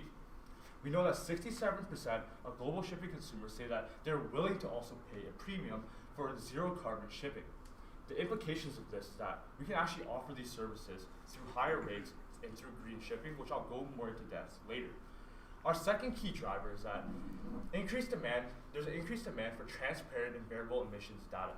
Scope 3 data in specific is very, very hard to report, as much of the data reported right now is Scope 1 and Scope 2. But for any company that's pushing towards more ESG and a more sustainable strategy, they want to find ways to actually incorporate or quantify this type of data. And through our metrics for biofuel and how we are able to help our consumers, we're actually able to provide clear, concrete data that allows them to report this with transparency.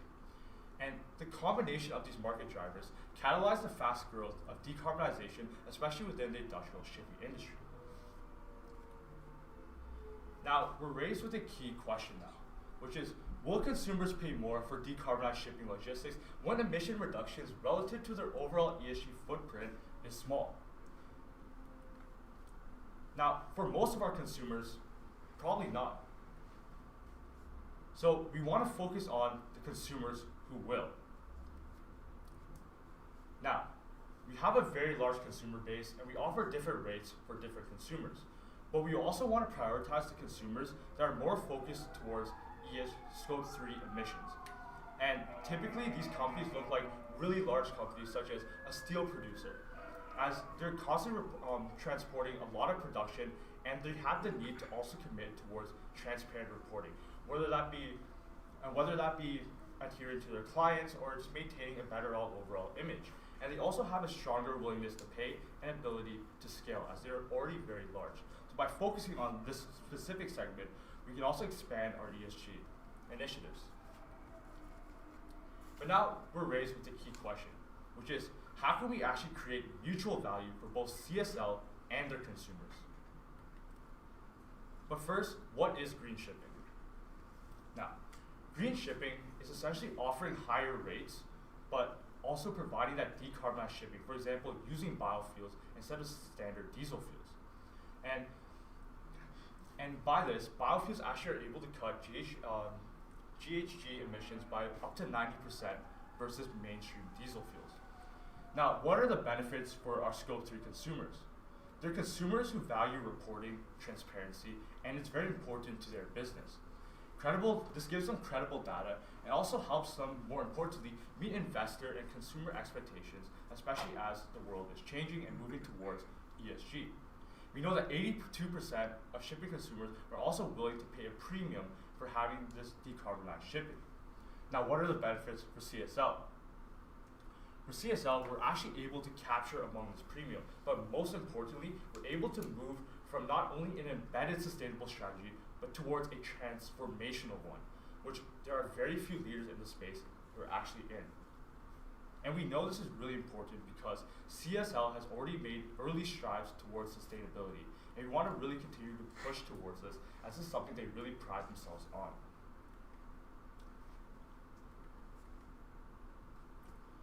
And with that being said, before we even arrived at green shipping, we wanted to consider many different alternatives to know that this was truly the best approach to take.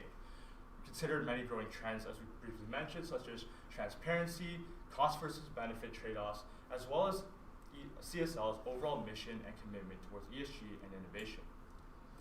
And with that, we can see that out of all of our alternatives, green shipping best combines high impact, feasibility, and long-term financial feasibility. And with that being said, I'd love to introduce our solution, Green Value Tide, which focuses on green shipping and breaks this down into two key phases, the short-term and the long-term implications. Now, Rodney, could you tell me a bit more about the short-term? Of course. Now, let me dive deeper into our two-prong approach, which focuses on both the short-term and the long-term to pack a recommendation that really leaves an impact for both consumers and ourselves. High Tide, the short-term aspect of our recommendation, focuses on low volatility, short-term implementations that are easy to add right away, and Low Tide focuses on slowly implementing more transformational changes within the company, really being sensitive to the volatility our consumer base may have at the moment.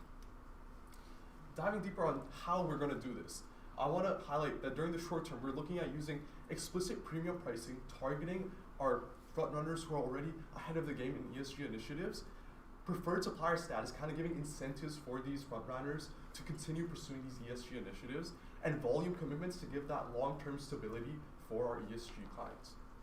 For Low Tide, we were thinking of implementing long-term contracts in order to boost our profitability, to give security to clients, and to overall provide another incentive to those who invest in ESG with us, and a transformational pricing strategy where we slowly change prices over time in order to ease consumers into ESG changes.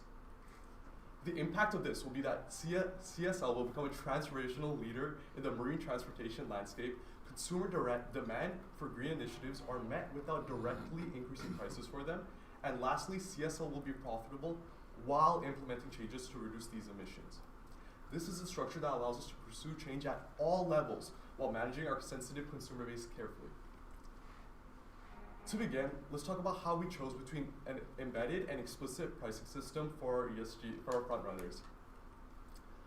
Embedded pricing is really appealing because it transforms our company as a whole and really focuses on ESG, but the big issue with that is client shock. Becoming an embedded company overnight can dissuade a lot of potential customers and it could really turn them off, which is why embedded pricing has a lot of issues with it and it leads overall to client loss. And explicit premium pricing targets individuals who are already okay with ESG pricings and kind of just adds a little 3% increase in prices per se. So these are individuals who are already paying that premium and we're helping them meet these Scope 3 targets, which is something that they want to hit in order to justify the increase in pricing. An example of this would be a company like Windsor. Using our differentiated green option targeting these ESG companies, companies like Windsor might tell us, hey, we have to reduce X emissions by 20%, and we can develop a multi-year contract to work together with them to hit these initiatives. But here's the thing, the issue of resisting pay explicitly still exists, which is why we're going to throw in a few more incentives alongside this to make it more appealing for our ESG consumers. A preferred supplier status will help our current ESG consumers feel more preferred within our pipeline by giving them expedited access to various resources and also giving them non-cash incentives like, again, longer contracts. Reporting compliance and capacity guarantees is something that's important for these companies that are trying to hit milestones, and it's something that we want to bake within our company to help them hit these milestones and follow all of these compliances. Now, we can see that this is a solution that still has our traditional consumer base in mind, but targets these frontrunners to be the main drivers of profit for us. Now, I would like to pass up to Shanil to explain our long-term solutions. Now that we've learned how to swim in the high tide, let's think about how we can stand in the low tide.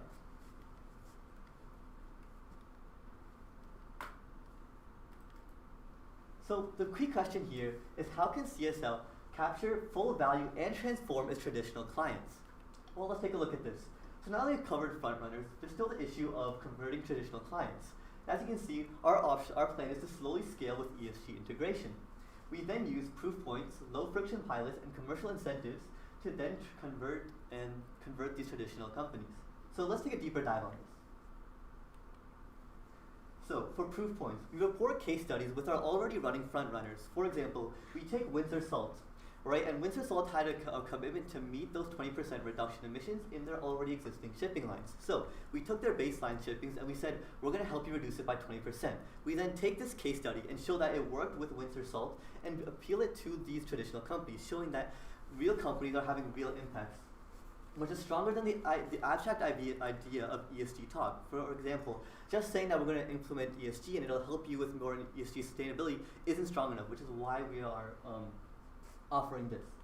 We then move on to regulation incentives, and we understand that the market is changing within Canada as well, because ESG is becoming a stronger and stronger priority. So as we can see that 65 to over 170 CAD per ton from 2023 to 2030 show that there's a rising need for for more easy carbon initiatives. Therefore, leveraging this along with our case studies will eventually lead to our low friction pilots. So then once they're already on board, they're kind of intrigued on what's going on, we offer them our low friction pilots, which is minimum premium pricing. However, just to get them collecting emissions data and showing them how it works, we provide their scope 3 emissions that they weren't able to touch upon before, and really show them that there's a real tangible impact when you do switch to ESG, and how that will benefit you in the future, as we will provide them reports just like we provided to our frontliners, however on a much lower scale, so they can really get accustomed towards the process and then slowly transition over into that phase. So over time, this approach turns traditional customers into tomorrow's ESG motivated buyers by making low carbon options easy to try, visible tangible value, along with increasingly embedded in how they win and keep businesses, essentially really capitalizing on the fact that regulatory changes are inevitable, and in the long run it will be a win for them. So how can we ensure value not just on the client side, but on CSL side as well? Let's take a look into long-term contracts. Well, by offering long-term contracts to frontrunners and then slowly diverting into traditionals, we can provide stability and immediately increase profit for CSL. We can then offer a discount rate for frontrunners entering the long-term contract with CSL, providing more initiative and more incentive on the client side while creating value on our side. And finally, utilizing long-term contracts to help incentivize traditional consumers to switch. Essentially, long-term contracts tying in everything together and making this solution feasible. But now, while creative ideas are great, let's talk about how we can make them feasible. So, within our phase 1, which is high tide, we want to first map out their frontrunners, understand what are their goals and what are their needs. Essentially, what are they aiming towards, and do they already have carbon emission goals that they want to reach? Then we develop a model which includes explicit pricing to cut down emissions, and we work together with these companies to cut down emissions and set goals. Finally, we then roll it out into bundled value, offer preferred supplier status along with providing regulatory and mission alignment reports. Then for phase 2, we then want to collect the proof points from this and contract and develop suitable models for each traditional company within that we believe would be well able off to change. And finally, conversion, by slowly transitioning these traditional clients to decarbonization, all while securing long-term contracts with our frontrunners. I'd now like to, this is a more comprehensive implementation guideline, but for that I'd like to hand it off to my partner Robin, who will walk you through the risk and mitigation. Thank you. Taking a look at our risk mitigations, we came up with the fact that the risks here do not pose any real threat, but there's a few that I'd like to highlight. The first risk I want to highlight is greenwashing. A lot of companies suffer from allegations of greenwashing when they aren't really transparent with what they're doing and not really putting out the impact of their actions, which is why we strongly encourage for CSL to be really transparent with the milestones that they reach with all consumers and use that as a driving force to show that what they're doing is tangible and very real. Another good risk I'd like to highlight would be high upfront costs. Since we have a lot of recommendations coming in the short term and a lot of the benefit coming in later in these long-term periods, high upfront costs are real and should be focused. We should try and mitigate this by focusing on creating more of these long-term contracts. So it's really important, again, to understand that there might be costs upfront, but we're going to recover those costs in the future. Operational friction is another real risk that we need to cover, which is the fact that we're going to be implementing a variety of changes within the company if we do pursue a lot of these. So hiring teams that focus on ESG change and stuff like that could really help the company adapt to these new environments that we are going to create. And lastly, consumer dissatisfaction is something that's real. I know if we do focus on ESG, we might be getting consumers concerned with our profits and what we're hitting. And it's really important, yet again, for them to highlight the transparency that CSL is taking costs, but so are consumers, if that makes sense. So that it's a shared thing that both CSL and consumers are embarking upon. Now, for the finances, I'll love Hamza to explain it for you. Of course. So I'll first start off with an overview of really the carbon dioxide savings that the company is able to leverage through this premium pricing approach, through this carbon neutral approach, and through basically capturing those core sector 3 customers who really want those green approaches. So what we're really looking at here is every year for the next 5 years, the company is able to really save 200,000 in carbon emissions a year in metric tons. Around 3.3 metric tons are saved for each ton of biofuel that's transported. And essentially, they're able to save around 2 million in carbon emissions by 2030, so in total. And that's really coming from these various initiatives by capturing those customers who want those more green initiatives, those supply chain initiatives where they're looking at. So that's a win for CSL and also for the customer. And in terms of the finances, traditionally, the financial model that CSL has relied on has been around taking a $10 freight fee on each ton that they transport in terms of cargo. They've captured around 25% of this for the traditional fuel expense.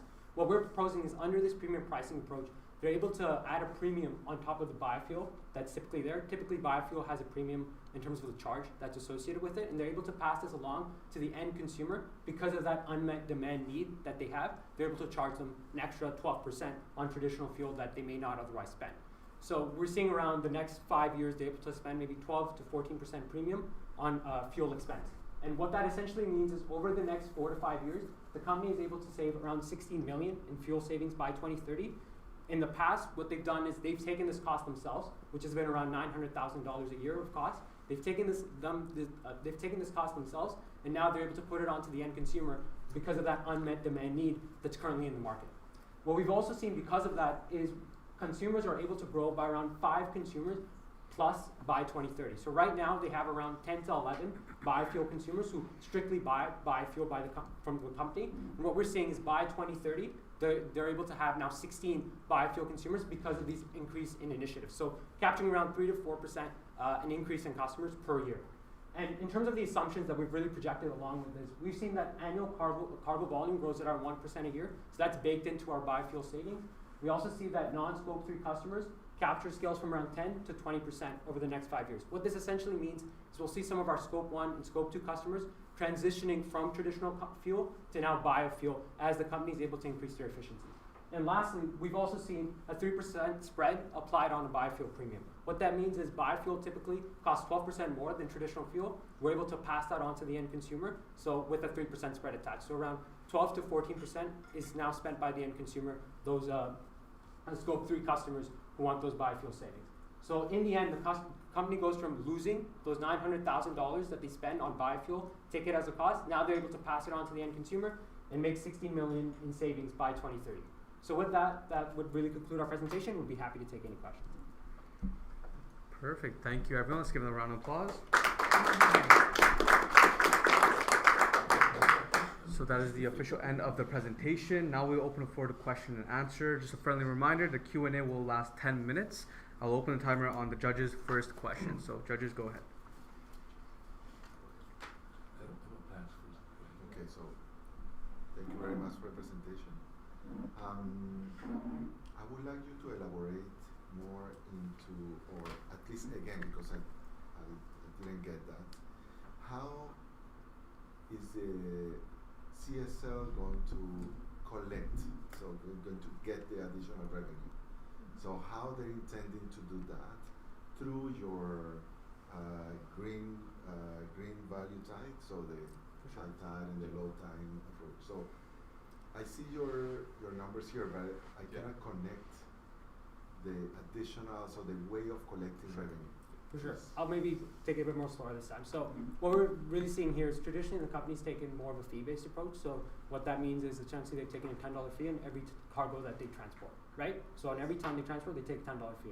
What we're saying is with these Scope 3 customers, these customers that are more focused on ESG initiatives, that they do premium pricing. What that essentially means is on the biofuel, the fuel that's attached with this cargo, that they pay a premium on that cargo instead of the traditional cargo cost. So traditionally, fuel cost is around $2.5 for each cargo that they transport, right? And what that means is now the customer pays an additional 12 to 13% on top of that fuel cost because of biofuel, right? So because it's biofuel, it's an unmet demand need. These customers have that demand for them. We're able to charge them 12 to 13% premium on traditional costs. So what that essentially means is we're able to then increase those savings that we wouldn't otherwise get because we're charging them 12 to 13% more on fuel. So that $2.5 that we typically charge a customer on fuel, we're charging them now maybe $2.8, $2.9 for these 10 to 15 customers that we have in biofuel. So that's, it might sound like a small number, but because of the large amount that these customers transport with us, we're able to save $60 million total by 2030 because we charge them extra on the fuel, on the biofuel, the sustainable fuel that we have with them. Thank you. You talk a lot about growing, your footprint with these Scope 3 customers that are interested in the biofuel. The strategy seems to be resting on this. What research led you to believe that there's enough of a demand for this or enough clientele? What's the thing? Because you talked about, like in phase 1 of the planning, map out the front runners. Assuming since the strategy is based on that, you guys, I just want to see what led you to push it, and do you think there's enough demand for this? For sure. I think I'll pass it off to Jake. I'll start off. Yep. Yeah, I guess I'll just start it off based on our analysis, then we'll continue with the actual recommendation. So based on what we've seen in the market and what we know about many other companies such as Loblaws or even different companies such as so Loblaws, Shoppers, we see this with many companies. They all have sustainability strategies, right? And these strategies are broken up into denial, isolated, embedded, and transformational. But we see that with the market growing, a lot of companies are now pushing those sustainability strategies to the next level, which is just being able to more transparently report their emissions, right? But we see that right now, most of our consumers are within Scope 1 and 2. So in the short term, we wanted to target Scope 3 because we know that they're willing to pay that premium pricing for biofuel, and that'll help us grow as a company initially. In the long term, we want to also help out our other customers, which, as you mentioned, is a larger base, which is our Scope 1 and 2 customers, who are now also moving along to better reporting ESG and moving towards those embedded strategies where they want to better account for Scope 3 emissions. So later on, those consumers will likely also convert over to Scope 3. And then kind of like adding on to that, right? Yeah. We saw a lot of the consumers who currently have a lot of targets for like Scope 3 emissions that they have to hit, and we're kind of just like going up to them like, hey, you have these targets, we want to like reduce the amount of emissions, right? Let's work together to create a plan that's beneficial for both of us. So they kind of recoup a lot of the costs through the money that they save by getting these benefits. So that's like kind of like the demand for it that we saw, right? And then we saw some of the potential current clients that we have having those same types of demands, but they just haven't taken action yet. So we're foreseeing like at least a few of them, right, in the next 5 years to like take action to like try and get those tax benefits, right? And then again, we work together with them to like, again, recoup them costs, but then also do well for the environment. So the 5+ customers that you're planning on adding every year is a combination of new clientele and converting those phase 1 and 2 to Scope 1, Scope 2 to Scope 3. Yeah, and then also kind of like adding on to that too, right? Our timeline is kind of bigger too because we want to spend the first 2 years showing that, hey, this works with our current clients, and then utilizing that kind of as a promotion tool, like, hey, we did it for this companies, we can do it for you too. So it's like, it makes the companies feel safer with taking this initiative on with us. Okay.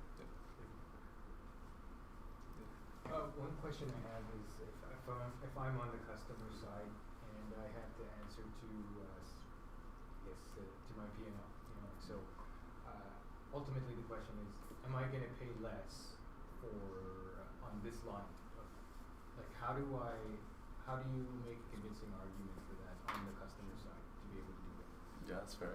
Michelle. That is a great question, and we've actually already considered this. So let's just take okay,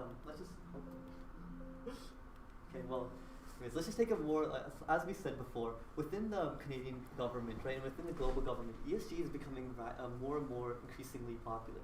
And one of the biggest things that I've highlighted was by 2030, the cost per ton goes from 65 to over 137. So the argument that you'd really make here is, in the end, if we don't scale it right now, in the end, it's really going to come back and hit us in the rear. And by going right now, I was quickly move on to it. If we don't do something right now, in the end, it's going to be too late. So essentially, we position ourselves as giving you that opportunity and that freeway to get into that market and able to ensure that in the long term, you're able to scale and not be like backwinded by the tailwinds that may occur from rising regulatory pressures. So let's just go back to the stat I had here. So yeah, as you can see, from 65 to 170 CAD per ton in 2023 to 2030, which is projected. So the argument you really make here in the end is, if we don't do it right now, these tailwinds are eventually going to catch up to us, and we're going to have to make a change sooner rather than later. So by making it right now, you're able to avoid these costs in the future and able to scale yourself and position yourself as a sustainability leader right now in the current era, which will again allow you to scale better into the long term. I can kind of maybe add on that as well. So it's not only additional cost savings, we also have qualitative benefits really for the customers. So we're able to have more sustainable long-term contracts with them. We're able to give them preferred customer status as well. So that's able to give them more of a stable business model over the next 20, 25 years. Traditionally, this company's looked at around 20 years partnership with one customer. We could scale that to maybe 25 years with our biofuel customers. So it's not only from a cost perspective, but it's also beneficial from just a qualitative perspective as well. With these customers now have a more stable partnership with the company. So in these long-term contracts, we pay less? Yes. But they also buy more volume since it's a longer-term contract as well, right? So it's beneficial from both parties. The question I have is that, is the status quo an option? Like, can we continue like the cost benefit? But there's another option that we don't do anything, we just continue the way we're going now. Is it widely understood that that's not an option? I can take that question. Yeah. I think the reason that we can't continue with it primarily is like how Hamza mentioned during the finances, right? We're right now taking a lot of the costs up to 900,000 per client. And it's just like, due to the fact that we're very embedded in nature, right, for the way we handle ESG at CSL, I don't think it's worth continuing this, because at some point, again, it's something that must be addressed, because we're losing money by taking these costs on up front, and there are systems in place where we can spread the costs out and kind of like find these clients that are willing to share these costs with us, right? Like hitting incentives for them, hitting incentives for us, right, which is like increasing the revenue that we have. So yeah, like continuing the status quo is just delaying the inevitable. Is how I put it. I can add on to that as well. Like as Robin said, like delaying the status quo is inevitable. However, let's take really like let's look at the other side of the coin, right? Let's say we did take the status quo, right? And realistically, it's not exactly like is the status quo fine? It's what are we missing out on, right? And what we're really missing out on is we can put our foot through the door and become one of the biggest leaders, putting ourselves on the map for the new wave of ESG travel, right? By like starting the wave of ESG travel and transportation, we're able to cement ourselves as one of the leaders within ESG shipping, and again, maintain our market competition. So realistically, again, on one side of the coin, there's lots of benefits. However, other side of the coin, why not, right? Really push your foot out the door and cement yourself as a market leader. Okay, thank you. Because I would just say that I don't know how well understood it is, but I think the status quo, like the way we're doing business now, is not an option. And I don't think that I don't think we have much of a choice. I think either the change is going to come upon us whether we're ready or not. So you're suggesting we have to take some initiatives now. We can't just say, oh well, let's leave it the way it is. So thank you. Looks like your foot through the door. Perfect. So that gives it a wrap for the Q&A portion. Thank you, participants and judges. Audience, I kindly ask to leave the room so we can begin the next presentation. Thank you. Thank you so much. Thank you so much.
Hello, my name is Matt. I'll be your timekeeper for the day.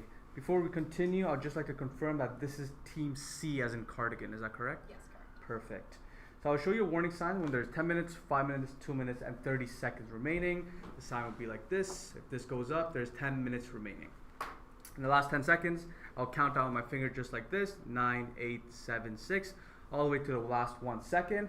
When I hit that 1 second, I will say stop. After each member should stop talking immediately. Afterwards, a 10-minute question and answer or Q&A period will begin. I would like to remind you that all team members must present for a minimum of 15 minutes, and all team members must speak during the presentation, but not necessarily in the Q&A. Audience members, we ask you please put your phone on silent mode and remain seated in the room for the duration of the full presentation and Q&A period. I'll now let the judges introduce themselves. Once they are done, you may begin your presentation, and the timer will start on your first word. So judges, take it away. Hi, I'm Jacinthe Prion, Director of Project Management for JMUCC. Ken Boudreau, the Manager of Charter Operations at Air Canada. Mark Gondang, Business Transformation Executive and podcaster. Julian Chacon, Procurement Director at Pratt & Whitney Canada. William Weisenthal, President of a portfolio management company. Start whenever you're ready. Just do a quick Yeah, of course, go ahead.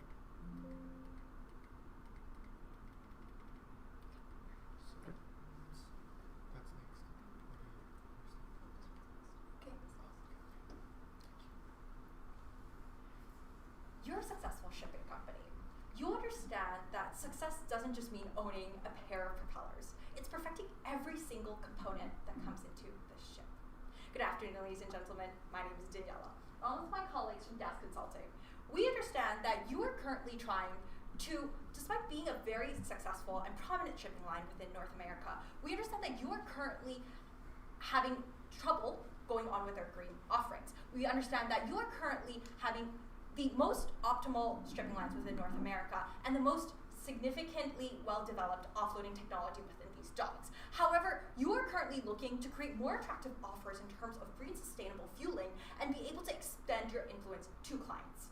With this, we present to you the P&P strategy, where we perfect your packaging and propel your promotions and lead you to success. With this, we would be able to generate 0.9 million of Canadian dollars in revenue by the year of 2028 and be able to achieve a 7% CAGR within the 5-year period. So let's dive deep a little bit into what you currently offer. Now, when we look into the shipping value chain within this industry, it's actually extremely fragmented in a way that this value chain is being uptaken by different companies, from booking to inland transport to customs clearance to handling and then the ocean freight. These, most of the time, are taken up by numerous companies. And to our clients, they would think that their shipping only consists of this one-stage production process, which is false because majority of the times, our shipping lines also impact not only the upstream port handling, but also the downstream handling as well as the container yards that the containers eventually go into. So let's look at how that could be very, very different when it comes to diesel fuel versus sustainable fuel and the commercial value that we will be able to derive from this very fragmented supply chain.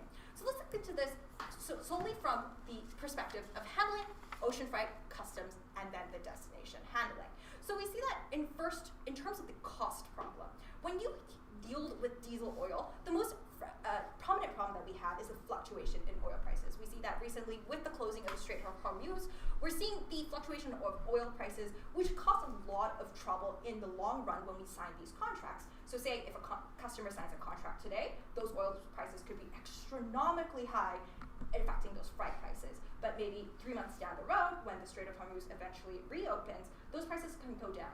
And those prices can seem very unreasonable and mispriced to our consumers when they engage in these medium to long run contracts of 6 to 12 months.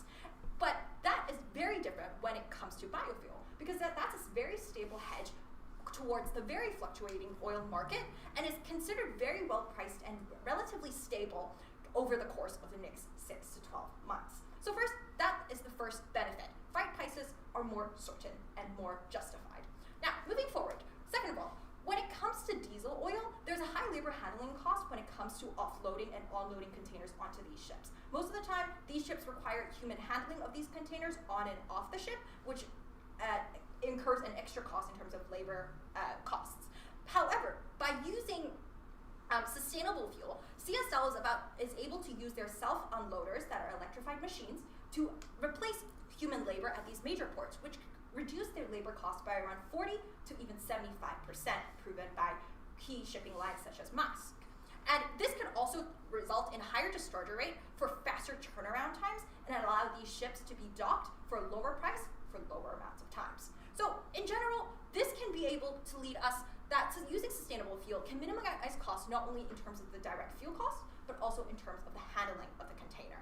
Now, moving onwards, we're looking at the quality of shipment, but defined by 1, the contamination of goods, as well as 2, the efficiency of shipment. So we see that, first of all, in terms of handling time, the labor handling of containers at port with the use of labor, offloading and onloading, could be around 1,000 to 5,000 tons per hour. However, if we're able to use that electrified system self-unloaders that we currently own at these ports, specifically for sustainable cargo pieces, we are able to have a higher discharging rate to 5,000 to 10,000 tons per hour. This is almost a 5-fold increase in terms of our efficiency and lowering the time we need in terms of ocean freight as well as handling. Now, second of all, when we look at contamination, when we talk about goods, bulk goods especially, that contains grains, that contains chemicals, we're seeing that containers at the ports could lead to higher contamination and bad debt rates when there's a lot of human handling, because there could have longer handling time, means larger exposure to variables, as well as less sophisticated systems to exclude contaminants from these containers. And so with our electrified self-unloaders, specifically used for these sustainable containers, we are able to utilize the specialized closed-loop unloading system that, quote-unquote, by CSL themselves, virtually eliminates product loss and dust pollution. With that, we are able to conclude that using sustainable biofuel gives us the second commercial value of improving our shipping quality in terms of eradicating contamination and decreasing our handling time. Now, given that these two are very key commercial values, the key question is, does it actually appeal to our current customers? And the answer we give you is yes. Yes, it does appeal to our current customers. We see that currently CSL works with a lot of dry bulk goods, which are the major source of containers that go through the strait in North America. This includes basic materials like iron, coal, agri-foods, as well as construction material. Now, these goods come in dry bulk, and there's 3 key points here. That they definitely do not want contamination in their goods, especially with the fact that they are dry bulk goods, they are not prepackaged, they're just loaded directly into the container. And not only that, they also definitely want faster and more efficient shipping. That helps them increase their supply chain, but also they want lower costs that comes with that efficient shipping because they do have limited margins compared to other industries. So the key question now is, okay, there are these commercial benefits, and they definitely want these benefits. Now the question is, why are they not paying for that sustainable shipment? And our argument here is that, 1, that there is a pricing misalignment. The 12% premium that we're asking our customers to pay are well beyond their means and the value that they put on these efficiency gains. And second of all, they actually do not recognize that sustainable fuel have benefits beyond just ESG focus. That ESG sustainable fuel could do more than just reducing the emission goals and their commitment to ESG, but also streamline their operations and improve their supply chains. And so here we come with 2 key problems, which is the lack of education and the pricing misalignment. And we see when we focus on the basic materials and chemical goods, those with Scope 3 commitments are willing to pay, according to BCG, an average of 5.7% premium. This is almost half of what we are currently asking our customers to pay. And we also recognize that those with Scope 3 commitments pay a lot higher than those without Scope 3 commitments. And so this leads us to 2 main conclusions. Firstly is that we have to now shift our customer focus to those within our current customer base, but those who have Scope 3 commitments, because they're more willing to pay for this type of service. And that 2, we have to tackle that key problem of the lack of education and their understanding of what sustainable fuel means to them and what values that they can bring to them. So now the key question is, how are we able to do so? How are we able to prove sustainable fuel can be more efficient, can be more cost minimizing to these companies? Angel? Thanks, Daniela. So next we are going to talk about how can we actually address the price misalignment problems for when we deliver our green offerings to our customers.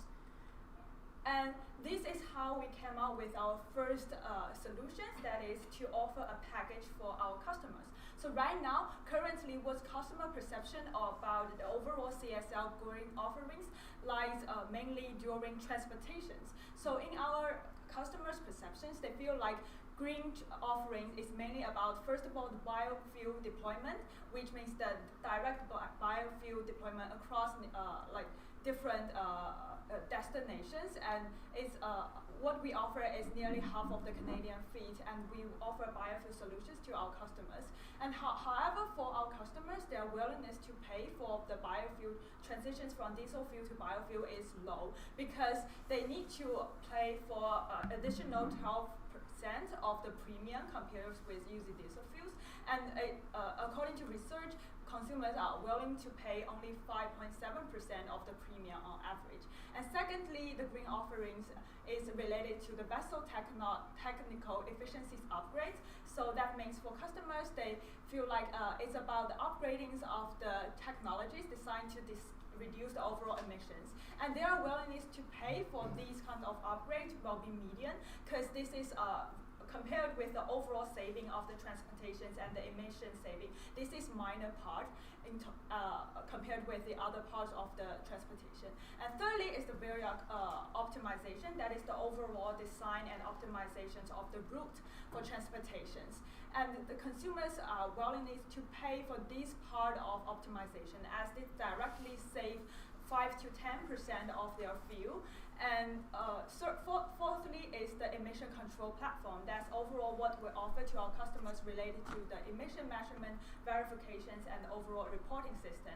This is beneficial for our customers and in terms of green offering, because they can do audit-ready emission data. So it's really beneficial for their overall claim lower carbon transportations without managing the technical complexity for them. So for our strategies, we aim to reshape and transform the perceptions of customers towards green offering. That's how we come to our solutions, that the green offering is not only about during transportation, but it's also about before departure and after arrival. That is how we bring in the package with the loading process and the unloading and delivery process, where we have specialized self-uploading technologies deliver the cargo efficiently, especially designed for the green shipping. So now, and the pain points remain that how can we actually reduce the customer concerns regarding the higher cost of green premium. And that is how we come to our solutions of the cost of offering innovations. So previously, the cost of offerings encompasses the fuel cost paid by the customer, and also the biofuel premium that is internalized by CSL completely. So if we want to maintain this kind of offering, what we do is we will absorb internally for these biofuel premium continuously, or that customers will not engage in biofuel options as they say the premium is way too high for them. And we now we aim to offer just 4% of premium paid for our customers, as we will have 6% offset by green loans and 2% internalized by our CSL. So how do we do that? Is that we will collaborate with different banks and to apply for the green loans. So according to our research, there are in total 165.4 million green shipping corridor programs offered to reduce the overrates for emission reducing projects. And there are major banks like Scotiabank and institutions like BDC that offer the specialized green financing. With this kind of green loans, we will be able to absorb 60% of the premium and leaving only 4% of additional paid by the customer, which is way low by their compared with their expectations. And so with our innovations, we believe that for the during transportations part, we solve the major concerns for our customers, that they can pay less premium, that is 4% of the biofuel premium, and enjoy the biofuel benefits, including the reduce of emissions and also reduce the cost in premium. And secondly is the loading and unloading service that will be packaged directly to our customers, so they don't need to pay for any loading and unloading, especially that incurred in the traditional ways of using labor-intensive solutions. And now we offer more labor efficiency and reductions, as automation can reduce 17% of the labor cost. And we also offer more safety and full-out accuracies for our customers, and it reduce the injuries or the dust that will incur during the labor handlings of putting the cargoes on board and offload. And next, I will pass the time to my colleagues to elaborate more about how can we do regarding the education. Thank you, Angel. So now we'll move on to our propelling your promotions part. So in this case, we have three intentions, which is to find our target customers, create exposure for our package solutions, and also to emphasize the scope 3 impacts. And we will do this by looking for events that first can generate enough traction globally. Second, events that will be able to focus our impact on shipping project cargoes, and also create opportunities for us to showcase our company offerings. So we have created this chart here where we have selected our offerings, and over here you can see that there's social media and commercials, referrals and cold calls, workshops and classroom settings, as well as specialized global trade shows. So out of all of these ones, specialized global trade show has the greatest impact in terms of their scalability as well as their effectiveness of delivering our message overall. So therefore, we have selected specialized global trade shows, and over here we have a further breakdown of our options in these trade shows that are available to us. The first one is Breakbulk, 7th Decarbonizing Shipping Forum, and 18th TPM. So all of these are specially focused on the shipping industry, as well as all the supply chain players that play into this current industry. And we have chosen Breakbulk as well as 7th Decarbonizing Shipping Forum specifically, so we will have 2 forums or trade shows per year annually. So why did we make these 2 selections? First of all, we can see that Breakbulk already have offerings in sessions that especially targets mining momentum and mining players, which aligns with our core customer group that has the focus on this purity of their shipments as well as this, the quality of the delivery. So therefore, this aligns with our current customer group. And with 7 Decarbonizing Shipping Forums, their current very emphasized topics are the road to zero emission with a focus on scope 3 emission, their topic on alternative fuel, as well as infrastructure and port systems. So therefore, this also aligns with what we have to offer as CSL, therefore aligning our target customer groups with our effort of promotion, and therefore reaching a global audience and propelling our promotion therefore beyond that. So now I'll move on to impacts, and yeah. Thank you. And the next part is about our implementation timeline, and we have divided to 3 parts. The first step is mainly about to increase exposure by approaching our customer and also attending the trade show. So the second step is more about how to offer the current offering to our customers. So we will improve our current offering and to secure the contract, and also do the renewal every 6 months and every 12 months. And then we will select a company to do the case study to elaborate more on how this after this customer using our green shipping, how does it affect their current operation costs, and how does it help them to reduce the carbon emission to meet the scope 3 carbon emission requirement. So the step 3 is mainly about scaling. So on the supply side, we are going to expanding biofuel usage across the fleet. So we will negotiate with the biofuel provider, given the large amount of biofuel we need for the sustainable shipping. And on the demand side, we are going to extend our current contract from 6 months and 12 months to 5-year contract to sign with our customer. So this ensures that we have a more stable long-term revenue with our customers. So regarding the financials, on the left-hand side is mainly the breakdown of the biofuel premium that will be paid compared with traditional fuel. So the promo premium will be paid is 0.9 million Canadian dollar. So and we are going to distribute the 0.9 million Canadian dollar to different sides. So 4% will be distributed to the client premium, with the research showing that mining customers, they are willing to pay 4% in premium to do the sustainable shipping. And the 6% will be secured by the green loan, especially the clean vessel demonstration stream under the Canadian GSCP program. And 2% will be the cost reduction from the unloading fee, because our freight does not need human and also facility to do extra unloading. And this shows our profitability analysis. And the impact is that by 2030 we are going to reduce carbon emission by 9.9 million. Which is equal to 450,000 cheese effort per year, and we are going to achieve. This is achieved by the 7% 5-year CAGR.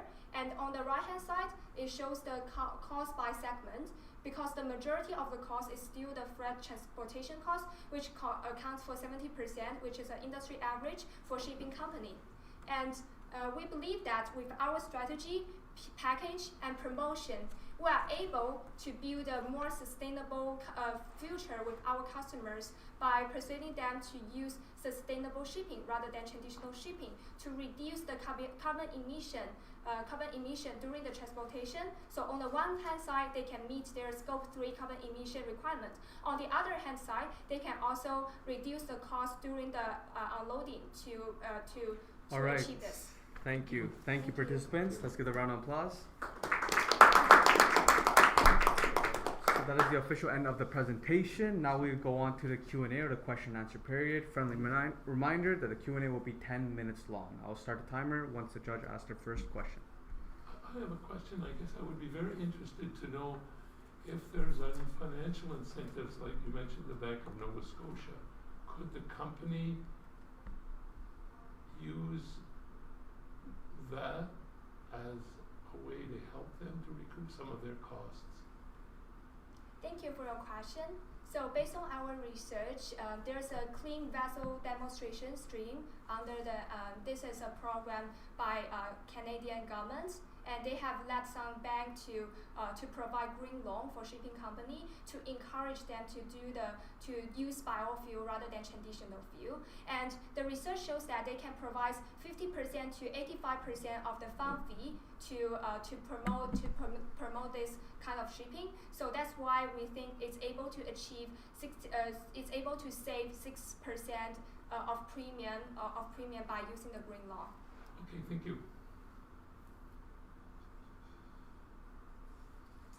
I had a quick question here, because I was looking through some of the slides. You mentioned here towards the end, metal and mining companies are willing to pay a 4% premium for sustainable shipping. Previously, you guys had mentioned something like an average of 5.7% for premium on average. Is this really the same thing? It's both. It's for sustainable shipping. Is that it? Yes, it is. So the 5.7% was the industry average, but here, for the financials purposes' sake, we do account for that. We will take up both clients with Scope 3 emissions and those without Scope 3 emissions. Okay. So we're taking a relatively more conservative estimate of 4%. But then obviously it would be better if we could achieve that 5.7%. Okay.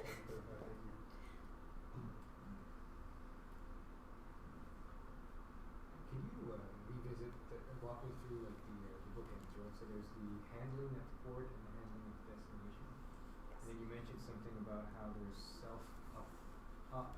uploading technology. Can you revisit that for me, just so I understand it? Sure, And what are the economies there?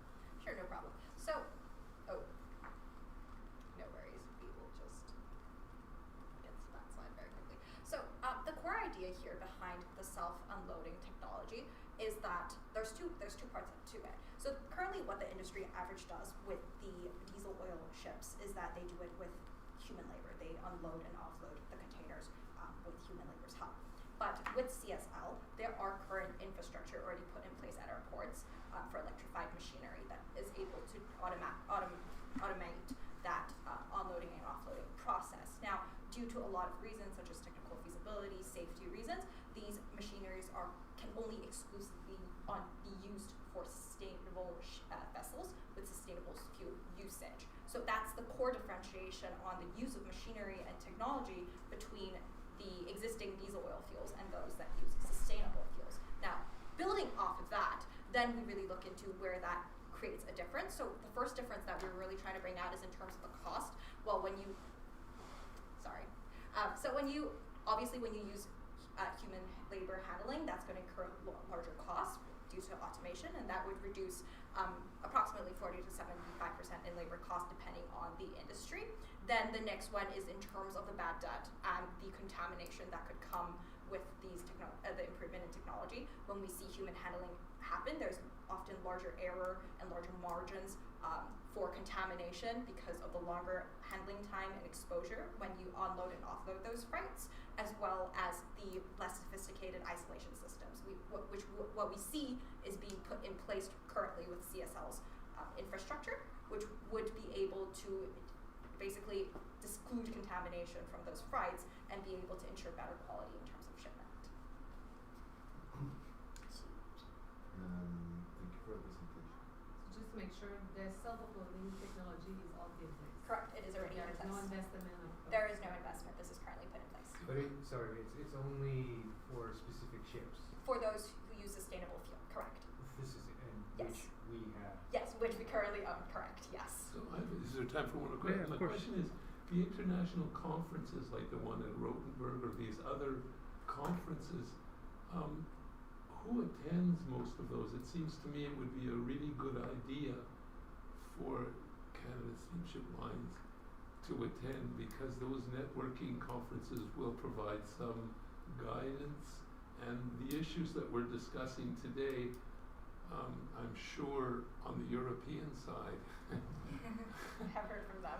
yes, have already been, I found them to be like 10 or 12 years ahead of Canadians in general. Yeah, so thank you very much for this question. With the conferences we have selected, especially BreakBlink as well as 7 decarbonizing shipping firms, first of all, they're based in North America, so they will attract customers widely from North America, and basically who will be the most of our suppliers as well as supply chain partners.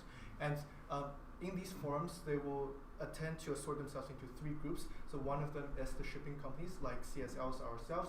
The other ones are the people who has the raw material, who has the supply of the raw material that needs to be shipped, so therefore our clients. And third of all is those companies that engage in logistics and further supports in terms of arranging the shipments and designing shipment routes. So those are the 3 main players, and we see that, of course, our target clients will be there, and that's why we chose BreakBulk and 7 decarbonizing ship forums specifically, because they have a focus. The first one has a focus on mining players who has the sources to the iron ores, which we shipped like 70% place a part of our shipments, and the second one is with clients that has a focus on scope 3 emissions. So these are the players that are the most that are the least price sensitive towards a premium in green and biofuels, so therefore are more likely to pay for our green services as well as our other services that will help them achieve their scope 3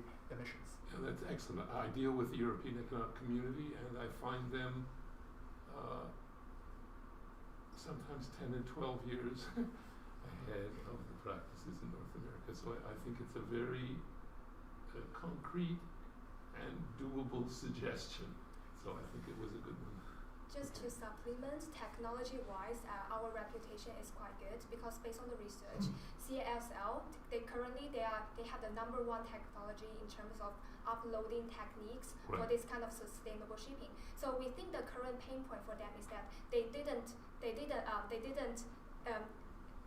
gain enough exposure towards their brand, because majority of their lines is still inside Canada, especially for some regions with great natural resources. And international line, they only consist of Alaska. There's an Alaska line to Canada line. So currently they don't have a lot of routes inside Europe. So we think that's the reason that maybe they can towards joining this kind of a forum, they can expand their business toward Europe. Yeah, I think it's a good suggestion. Thank you. Oh yes. So you talk about value to the customer and how to highlight, increase the value, or to present that value proposition. Have you worked or thought or analyzed cost for CSL on implementing this? Thank you for this question. So basically, we will mainly do this through the application of green loans, and we have mapped out that there are availability of green loans provided by different financial institutions, and also from governments. So through these kind of initiatives, that previously CSL absorbed all the the premium in terms of green offerings by itself, because we don't do the transparency in terms of cost for our customers. So it's all show that this is the price, and without going deeper into the green offerings, so the consumers don't know that which part do they save. Mainly CSL absorbed by itself. So now we are with the green loans, they can absorb some of them by themselves, but also put this transparency to more customers, so that customers will be willing to take some of the premium. Thank you. And just to illustrate her points more with graphs that we have presented earlier on. So previously there was this 12% premium, and this has led to two outcomes in our engagement with our customers. The first outcome is that they do not engage in biofuel at all, so there's no business for us. And the second one is that they basically do not pay for the additional 12% cost of the biofuel. So therefore, they pay as usual. However, that 12% actual cost of biofuel is internalized by CSL. So previously, there's a great cost in the 12% premium that's internalized. And after our solution of creating this packaging, we will first reduce this 12% cost for us to just 2%. So there is immense cost saved for us. And additionally, this will also help us to strike more deals with customers with the 4% premium that they're willing to pay for. Perfect. That is the end of the Q&A period. Thank you, participants and judges. I kindly ask the audience member to leave the room so we can begin deliberation. Thank you. Thank you very much.